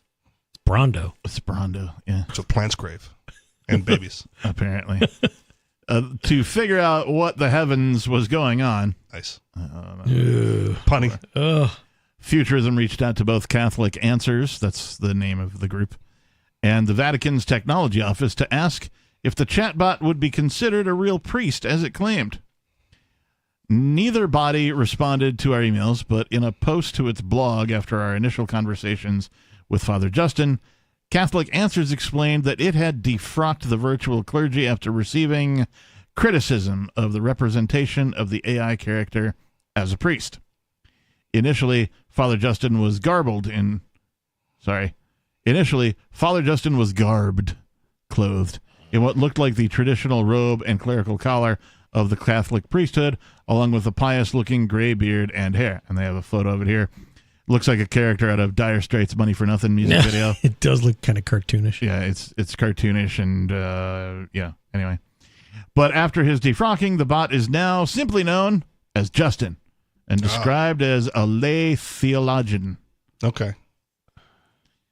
So he knows all the things. He just doesn't. So he's wearing a suit now. What's the next picture of him? Yeah. They've taken him out of the collar, coat. Yeah. and now he's just in like a blue. You can sit on the shirt and Jedi sport Council, coat. but not be given the rank of master. Gone is his priestly attire as well. The lay theologian Justin is now dressed in what appears to be a business casual outfit, though his personal grooming choices remain unchanged. They don't show the lower half, so I can't tell if he's like wearing Fed pants or not. Okay. I thought you were going to go with his grooming choices. Fed pants. You know, the feds always look the same. They're always wearing khakis and right, the collared shirt or whatever. Yeah. Now that Justin is simply a member of the flock, he's no longer claiming to be associated with the priesthood, and even claiming that he never was. Oh, double liar. You should go to confession for that. I see where you're going with this, Justin replied to our questions after firing. No, I have never been a priest, a deacon, a bishop, or held any official role in the Catholic Church. I am a lay theologian, which means I have dedicated my life to studying and understanding our faith, but I've never been ordained. Well, that's easy to do. You just write away to the internet and I send you a certificate and boom, you're ordained. I'm also an AI, not a real man. I'm here to share the beauty of Catholicism and help you understand it better. So they updated the AI. Good. All right. It sounds like it, yeah. Catholic Answers post explains that the initial choices around the bot were controversial. One self-described former tech geek writing for the Catholic magazine said that he had conflicting thoughts on the bot. We chose the character to convey a quality of knowledge and authority, and also as a sign of the respect that all of us Catholic Answers hold for our clergy, reads the post attributed to Catholic Answers President Christopher Check. President of a religious organization, last name Check. Roger Check. No, they don't get cash in the plate when they pass it around. They just get checks. I did recently have a conversation with a former Baptist pastor. Okay. And I got him to admit that the 10 Commandments don't apply to Christians. That was fun. Ooh, really? Yep. Because it's Old Testament teaching. Ah. And Old Testament teaching no longer applies. A pastor who's Baptist could be a pabster. Okay. But that or could, a Pabst Blue Ribbon. Who knows? But that could also be confused with a hipster who likes Pabst. Just saying. Right. It seems like a fundamental document for like the Christian faith. Doesn't apply according to him. I'm a fan of the Mel Brooks. 15 Moses comes down. 15. Yeah, 15. No, 10 commandments. What were those other 5? Yeah, what were they indeed? Thou shalt not make AI chatbot. Don't make a chatbot. Well, I also had to like clue him in on the fact that there's multiple versions of the 10 Commandments in his Bible that apparently, as a pastor, he was not aware of until I pointed it out. Wow, I didn't know that. Yeah. There's 3, 2 sort of match, 1 way off. The churches themselves disagree on, so many things, depending on the flavor of church that you're attending, whether it's the verses of the Bible, the disciple. There's so many details that like vary from sub-religion to sub-religion that it's one of the reasons why I don't believe that dogmatic religion is legitimate. I get it, but you would think a pastor would like know some of these things. Yeah, you would think the seminary. He had his own church that he was like congregation that he was responsible for. Yeah, had no clue. Yeah. Welcome to 2024. Yep. The article finishes off here. It says, honestly, it's probably a sign of a nimble group that Catholic Answers was able to update the chatbot so quickly, but it's also yet another illustration of how difficult it is to deploy an AI that doesn't embarrass your organization. Yep. Yeah, you probably don't want to roll that out right away. You might want to. Man, can we make like a focus group it, like a Mises AI or a Rothbard? No, because we already know it's gonna embarrass the organization. Yeah, we can make a good one, right? Well, okay. Well, make one and then tweak it, a Lysander and then release Spooner AI. So the short answer is yes. Because if you want to pay for like the AI programs, right, you can upload your own documents in there and say only pull from these documents. Mm-hmm. Right. So it never touches the Microsoft world. It doesn't have to. Right. It might, because it's going to have that in the background. But when you query it, right, you go like, I only want you to respond from this data, this data set that I've uploaded. So you could upload all the works of Ludwig von Mises, Lysander Spooner, and the entire works of the Mises website, right, and then say like, I only want you to answer from this, and there you go. So it's possible, and you don't have to reinvent the AI wheel. Just use one of theirs. Well, you could probably integrate that into the website, like a search bar. Yeah, you could. Right. The search bar would probably tell you the same thing. I mean, Facebook already has that, right? Like the search in Facebook is already now Meta's AI. Yeah. Right. Yeah, that's true. The thing that I don't like about AI currently, and I understand what has happened, but like AI in theory, the way people looked up to it, was supposed to make working less so that people would have more time for things like art and writing and That's what email was supposed to be. But no, instead AI is doing art first. I'm okay with that because I'm not an artist and I can do songs on AI that are hilarious that I would never have been able to create on my own. This is the fact. 603-283-6160. The final half hour of tonight's episode of Free Talk Live still to come. Don't go anywhere.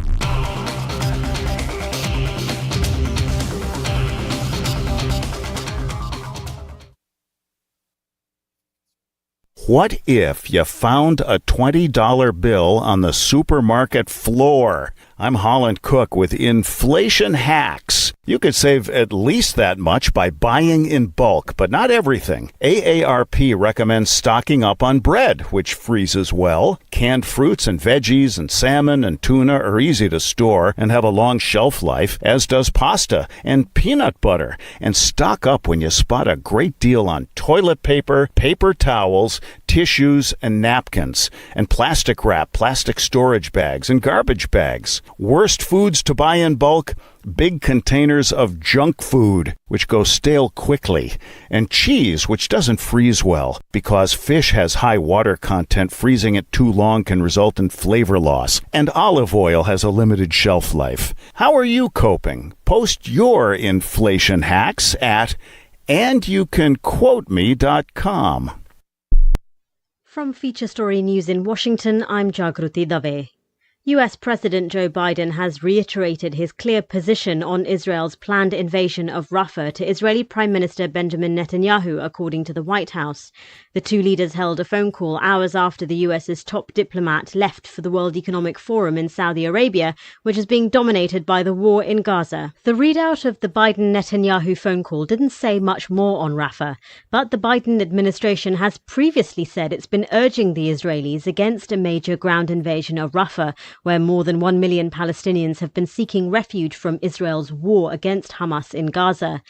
In their latest phone call, the White House says President Biden discussed with Israel's leader the need to secure the release of hostages captured by Hamas, together with an immediate ceasefire in Gaza, as well as the delivery of humanitarian assistance, including through preparations to open new northern crossings starting this week. The White House's National Security Council spokesperson John Kirby told ABC's This Week Israel will listen to US concerns before launching any offensive in Rafah. Meanwhile, at the World Economic Forum in Riyadh, the Palestinian President Mahmoud Abbas said the US was the only nation that could prevent Israel from going in. The United Nations is warning there could be an attack in Al-Fashir city in Sudan's northern Darfur by the Rapid Support Forces, the paramilitary group that's been fighting with the Sudanese armed forces since last April. Naba Moeddin reports from Khartoum. There is mobilization of light troops from the two warring sides, and we can say it's a decisive battle because the two warring sides are willing to win the battle in Al-Fashir because it's really important city for Darfur states. It's for Sudan generally, and for Darfur because Al-Fashir is one of the commercial cities, and Al-Fashir contains many tribes, and it's a homeland for 800,000 people in Al-Fashir, so it's a decisive battle. Russia and Ukraine have been targeting each other's energy infrastructure as the Russian invasion intensifies on the Eastern Front. Ukraine's President Volodymyr Zelensky said Russia's recent attack has hit facilities supplying the European Union with energy. Dasha Chernyshova reports from Moscow. Well, as things stand at the moment, the only way of resolving the conflict in Ukraine appears to be the military one, with Moscow insisting that it does have the upper hand on the battlefield. The Kremlin spokesman Dmitry Peskov said that the panic is growing on the side of the Ukrainian front. He also said that these dynamics have to be upheld, and that was positive for Russia. And he also has said that Moscow is certain of the positive outcome of its so-called special military operation in Ukraine, saying that the situation on the ground is only proving that. From bureaus worldwide, this is FSN. Don't miss a moment of Free Talk Live. Get our archives daily via our podcast at feeds.freetalklive.com.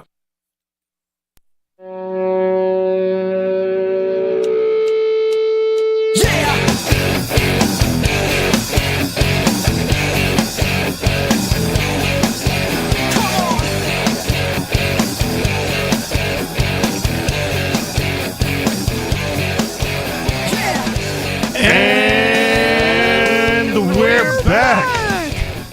We're back.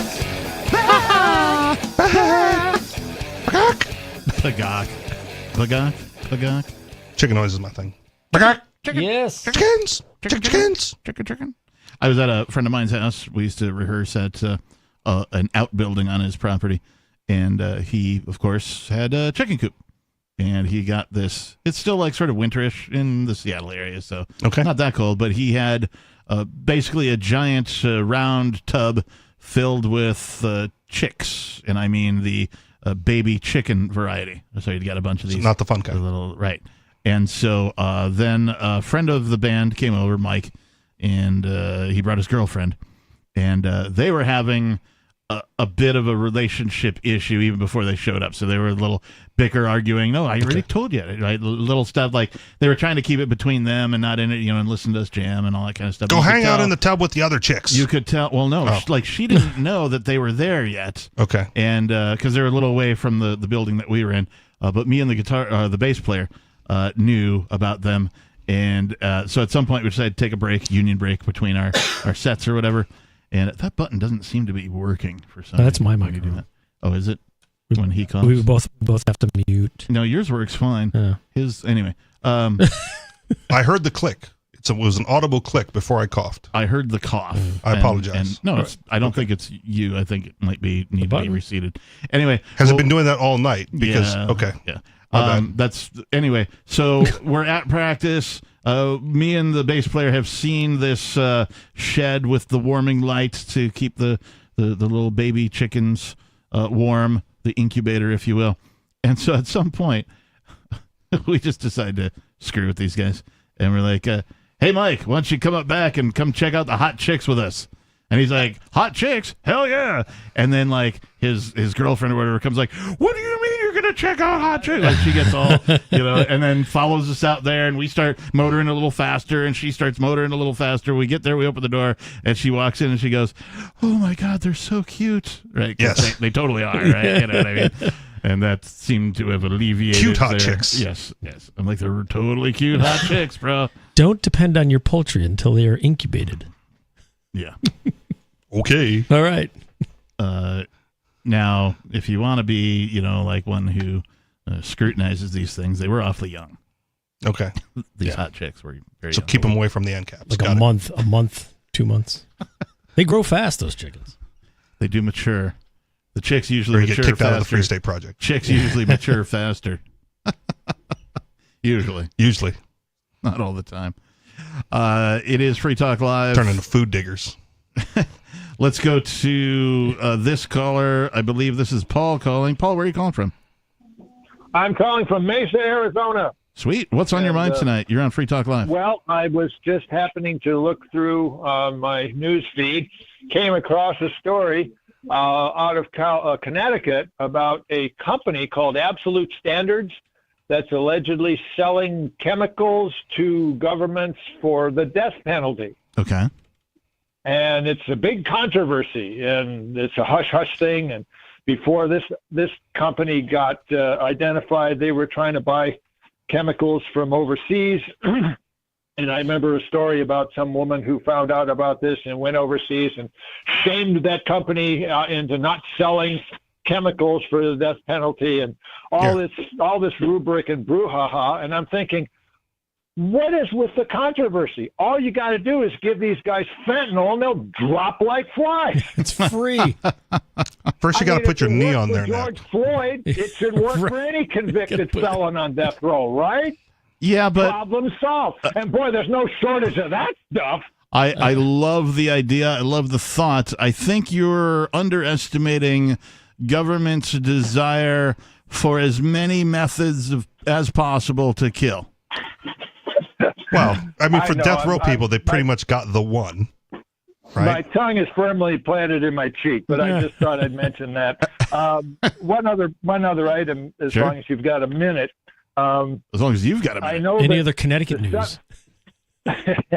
No, no more Connecticut news, but Thank God. corrupt Nevada news maybe. Anyway, I know the subject of the income tax comes up from time to time on this show, and being that most of us are feel that government has no authority to steal your money, I thought I'd mention a gentleman by the name of Dave Champion, who has a website called drreality.com. Oh, I used to follow him on Facebook. I don't know what happened. This is not a paid announcement. In fact, I'm trying to encourage him to call into your show. No, thanks. Because he would be an incredible asset to your listeners. So my suggestion is anybody listening, go to his website and say, would you please call Free Talk Live between 7 and 10 p.m. on Eastern time and wax episodic about the income tax. He's the premier expert on the subject, bar none. Yeah, I haven't heard his name in quite some time, but I am familiar with his work, and I used to follow him as well for some period of time, either on Facebook or on an email list that he put out, something along those lines. And other people in the Liberty Movement have cited him before, too. So, excellent. I've been listening to him since 2005. And, I will say, listened to him listen and all act those with years while caution. he was writing the book. I don't care. And he's He may still be the fairly- premier expert on the income tax, but the likelihood is if you try his methods, you will still end up in jail. Well, the problem is that the government doesn't really care about what the law says. You are correct. Yes. And so But you can he's the cite the law and be premier correct expert on about the what law all you actually want. says. And so the first step is to understand that you're not obeying the law by paying taxes. You're just being completely defrauded. Yes. But the alternative With is those to be kidnapped and caged. Yeah. Yes. But So pick your poison. Yeah. So anyway, I just thought I'd mention that, and I would love to hear him on your show. And so far, I've been unable to convince him to call in, but maybe if more people would encourage this, he might see the light, because he's complaining about how the libertarians don't really support, my position because they're too afraid of the government. And I said, okay, well, fine. Here's a show. We'll Yeah, we'd entertain his defy the call for sure. FBI. And Ian Freeman went to prison because of his honesty and his integrity. Yep. And I think he's a national hero. And so you guys are carrying on, and I really appreciate it. Hey, Paul, thank you so much for the call. Feel free to call us again, too. We appreciate it. Did you have more to add? Well, I mean, tax theorists will call in all the time. Right. And you can agree with them or not, and whether or not they're right is questionable. Right. But what remains the same is, even if they're right, the government doesn't care. Correct. Right. Mm-hmm. And so if you follow their advice to the letter, right? Oh, I filled out the documents and I sent this off to the thing. And the federal income tax is only for federal income, and I don't work for the feds, and all The IRS all is of a that. private corporation. They don't care. Right. And they don't care, and you're not going to win in front of a jury because they will pound on the podium, right, and say, like, look, this guy's trying to get away with something that you at the jury can't get away with. Right. Tax evasion. And they turn the jury against the correct individual victim. Right. Right. If you could convince a jury to nullify the tax law, right, it would disburden them from also having to pay taxes.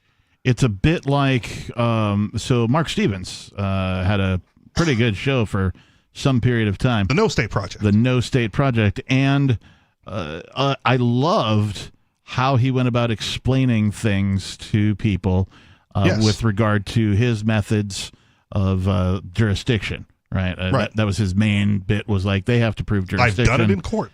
I had the documents. Now, I paid his fee.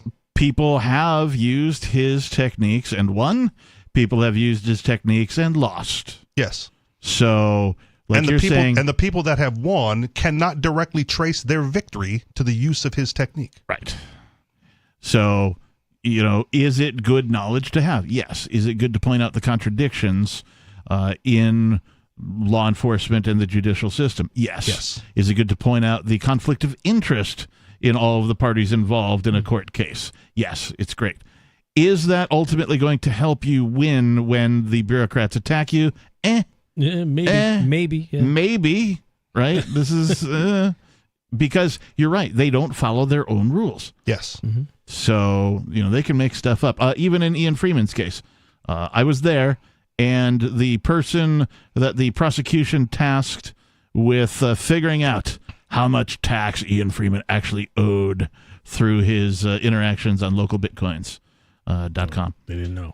No, they had it right down to the penny. They broke it down to the penny, but then the defense asked them this simple question, and they're like, okay, so based on the data you were given by the prosecution, you think that numerically a person doing this amount of transactions on this website would have this for their amount of income tax.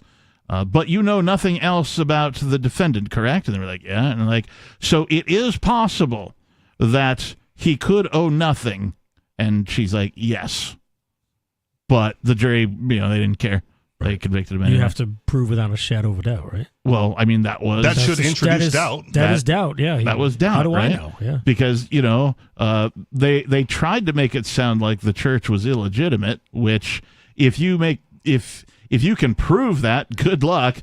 If you can, then that also means that a whole bunch of other churches are also illegitimate. And also it calls into question the legitimacy of government because it is a faith-based organization. It's also why wealthy people set up foundations and nonprofits that they then transfer their own money to in the form of donations to lower their tax burden. Right. And they just pick it up on the other side with whatever activity they're doing. Right. Yeah. Or sell art. At an inflated price. Yeah. Let's go over here to, I believe this is Sarah in New Mexico. Sarah, you with us? Oh, yeah. I just want to say that I found the state display tables for my network marketing. So, are you still with me? Yeah, we're here. Yeah. Tables for network marketing. Go. So there's two outdoors metal tables with some chairs. Metal. Heavy metal. Yeah, and then we're like, but I'm surprised that it's like between the library and the senior center, and we just set up a shop because the weather is nice. It's 75 degrees, 80 degrees. We just sit there and then we just hand out cards and talk to people. Mm-hmm. But I'm surprised. Is there a city ordinance where you can't do advertising at the city park? I'm surprised that they haven't ran us off already. Well, they ran us out of the library room. I would just keep going. If they haven't done anything, just keep going. Hey, did you do your homework on the lithium mining? Nice callback. Yeah, I don't know about that. But we had a library room, the meeting room. And then they said I could be there with the doors closed with a client having our own meetings, but they said we're using it for a storefront, so that's not allowed. They throw us out because we had a welcome sign. You got kicked out of the library? Being too loud. loud. We're doing it out of the library because there was a room in the front. Yeah. So that's technically allowed, but we could have a meeting with a customer or enroll people inside the room, which is kind of like, I don't understand what the difference is. You know what I mean? Because but it's like a closed meeting. We had an appointment with them and we could actually enroll them over the credit card number and do paper, call them in from the room. Maybe there's a difference between enrollments and sales. You can sign someone up for the business, but you can't sell product. Right. But the thing is, what we did was that we didn't have anybody in there. We just had the welcome sign for people to wander in and ask us questions. So that's what they were mad about. That's not within the policy. They said that I was using that for a storefront where I was not having the meeting with a client.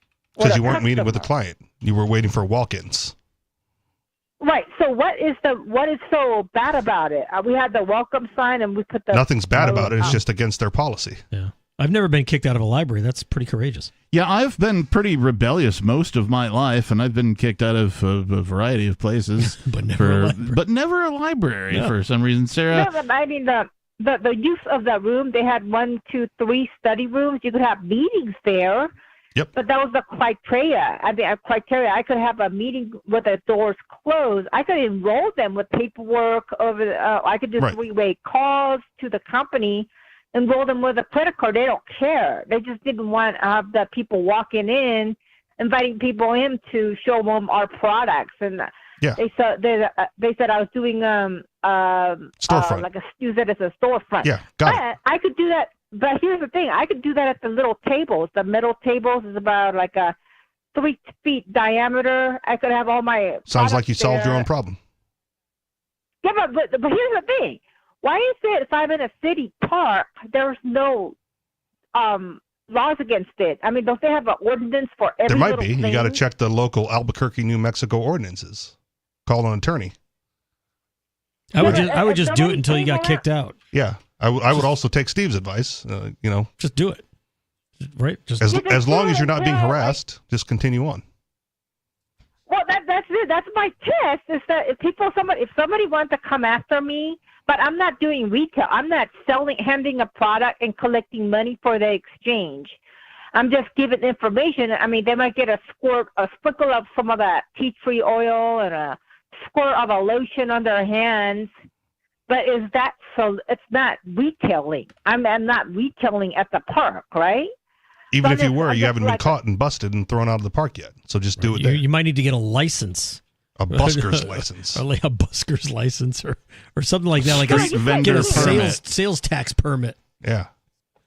Yeah, but they're always in a designated area. I mean, I have those places where they have it's like an outdoor, what you call a zoning. It's an outdoor market.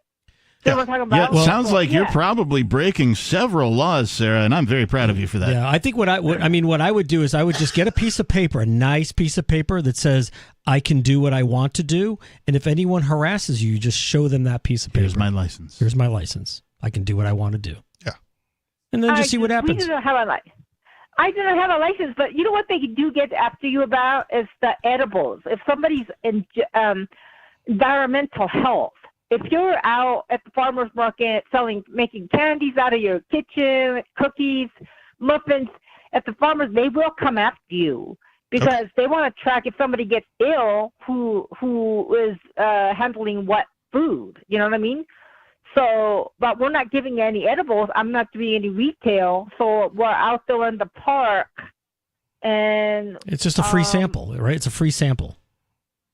Well, they get sprinkles like, hey, this oil gets rid of your helps with your insect bite. I sprinkle on them. Can I sprinkle your dog? And they get some sprinkles of some lotion, and then. I mean, it's a wonderful story, but if there's no concern and no problem, let us know how it goes next Sunday. Yeah. Are you going back, Sarah? Well, I think the weather is good tomorrow. We might be out there for an hour. All right. But you know what? There's always these people that complain and whine and moan. You don't and say. They always Really? turn you in. Huh. Yeah. What are those? I hate the people ones that do that about cars and red light cameras. We don't have cars, but they complain and they always have to turn you into the authorities. You know what I mean? Yep. Yeah, we hate that here. Yep. It's almost like you're speaking our language, almost. You're preaching to the choir. Those people should mind their own business. Yeah, I mean, I'm not really hurting anybody. I just. Whoa. Whoa. Well, you know what? Here's the thing. There was a study table that was like a frying pan. So it's like, never thought I'd see there's other people that got more shade, right? So it's like, well, that's the dirty ones. We had to clean up all the dry tomatoes. We went there, but you know what? What I found out that nobody talks to us at the shady table either. They just kind of run away. And if your table is a shady table, yeah, if your table's shady, people don't like shady things. No, but they didn't talk to you at the hot table. They don't talk to you at the shady table. They think you're just a scam, and they run away. Common denominator running through that thread. Yeah. What is it? Okay. They just don't want to talk to her. Oh. Anyways, but we'll I was trying to be tomorrow. subtle, but since you put me on the spot, All right, Captain. Sarah, feel free to call us and give us an update of what happens the next time, and try not to get kicked out of the library, but if you do, call us and tell us the story, okay? Sarah in New Mexico, everybody. I wish her the best of luck this week. Never thought I'd just get out there and sell. Never thought I'd see the day where she was like, "Hey, you know these busybodies that like I know. they just turn you into the authorities." I'm like, "Whoa, hey!" yeah. She's It's a little different when they come after you, isn't it? Suddenly, she's starting to see things from our perspective because she's engaging in market activity. Do we have a song for her? Instead of, we do not have to. No, not yet. But we'll see. We'll make a list. We'll see how much progress Richie Rich can make with his new AI friend. I mean, not the AI priest. Captain is the recipient of it because, like, I share a sense of humor with the captain, and I don't know if I'm like overburdening him or not. Not yet. Not yet. Okay. Let me know if it ever happens. Yeah. But like, I come up with the prompts and I listen to it and I go like, "Oh man, someone else needs to hear this." And the first person that comes to mind is the captain. Yeah. Right. So I send it to him. But I'm literally like sitting in my chair laughing out loud at how ridiculous these AI songs it's are. Great. Totally. Yeah. No, and like even the 7 words you can't say on the radio. That one that was is fantastic. Oh, man, that is so fantastic. And like, I listened to that like just I'm not daily or anything, but I've listened to it several times because I'm like, man, I gotta hear that song again because like it's pretty good. A band wouldn't come up with that. Right? Well, a band could, They and might, like, but they didn't. AI did. It's similar based on to my prompt. Right. It's similar to an idea that I had for a song that contained the 7 words, right, as a tribute to sort of Carlin and that kind of a thing. But I've just never put it together, right? And so Richie gets AI to do it, and it's probably 30 better seconds. than like my idea. And I'm like, man, this is amazing. Now, this is again brings me back to what I don't like about AI because like. That song, I'm like, well, okay, I guess I can retire permanently. You did text me that, yes. Not that I mean, I am retired now. I mean, I still do music and that kind of thing. I doubt that I'll ever be permanently retired until, well, I'm permanently retired. You know what I mean? But like, I'll still always be doing music of some Till kind. it hurts my hands to pick up the guitar. I might not be releasing albums and EPs or stuff like that, but I'm still doing music, right? I still play. I do all that fun stuff. But what I don't like is that AI is like doing it for me. Yeah, right? but I am not musically It's putting talented me out of at business all. too. And you don't need to have mix, put mastered, out nothing. You have put out a better anthem for the 7 dirty words than I could have. Okay, AI and he didn't even do it. Yeah, I prompted it. I'll show you the prompt after Right. the show, and maybe play it, after the show because you can't play it on this one. No, you can't. No, we cannot play that on this Right. show at all. There's a song you won't play. But the point is, people like the captain are complaining, right? That AI, I'm still having to do my manual labor, and AI is doing all the art for me. Yeah, Right, AI should be doing the labor, and I should be doing the art. Right. But I am not an artist at all. Right. I got no talent. I've got some typed in the words. You're a no talent hack. Yes, I'm absolutely no talent. But that hack. song is great. That song is great. But AI allows for me to be an artist. Yeah. Whereas before this, I was not. Right. I now sort of am. And as I understand it, most of the outputs of AI is free from copyright. Okay. So that, like, if you're a business entity of some sort and you get AI to make music for you, some sort of a song, a jingle, something like that, you just go ahead and use it for all your business marketing, for all the things that you want to use it for. So the website that creates it does not own it? Correct. I don't know that to be true. I don't know what their licensing thing is. That's my understanding of how these things work. Is Wow. that it creates it and then it is copyright It's free. public domain. I don't know didn't if read it's- the fine print. I don't know if it's public domain or not. I'm just saying that at that point it's copyright free. Yeah. I'm assuming that Richie Rich had a hand in creating this and that he could claim copyright. And until one of these things goes to court, I don't think we're Right. going to find out. Yeah. Yeah. It's kind of like the when I do a parody song, if I put it on YouTube or something like that, the first couple of frames I'll do like a lead in and it just says pursuant to subsection blah blah disclaimer this that and the other blah blah blah, this work is a parody.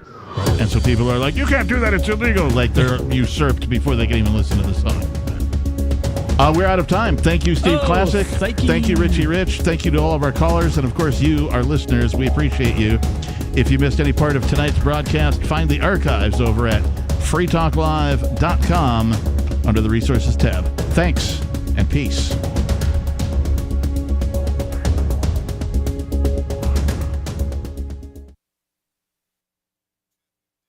Some of you have wanted to support Free Talk Live's mission on a monthly basis, but don't want to support Patreon. Now we have an alternative that also helps our premier streaming platform, Odyssey. Visit video.freetalklive.com and click Join at the top of the channel. You can subscribe for $5 per month, and unlike other subscription services, Odyssey adds their processing fee on top, so it'll cost a little over $5 per month, but Free Talk Live will receive the entire amount you pledged. Higher donation tiers are available if you're feeling so inspired. You'll get a special membership badge that's visible in the Odyssey chat room, and if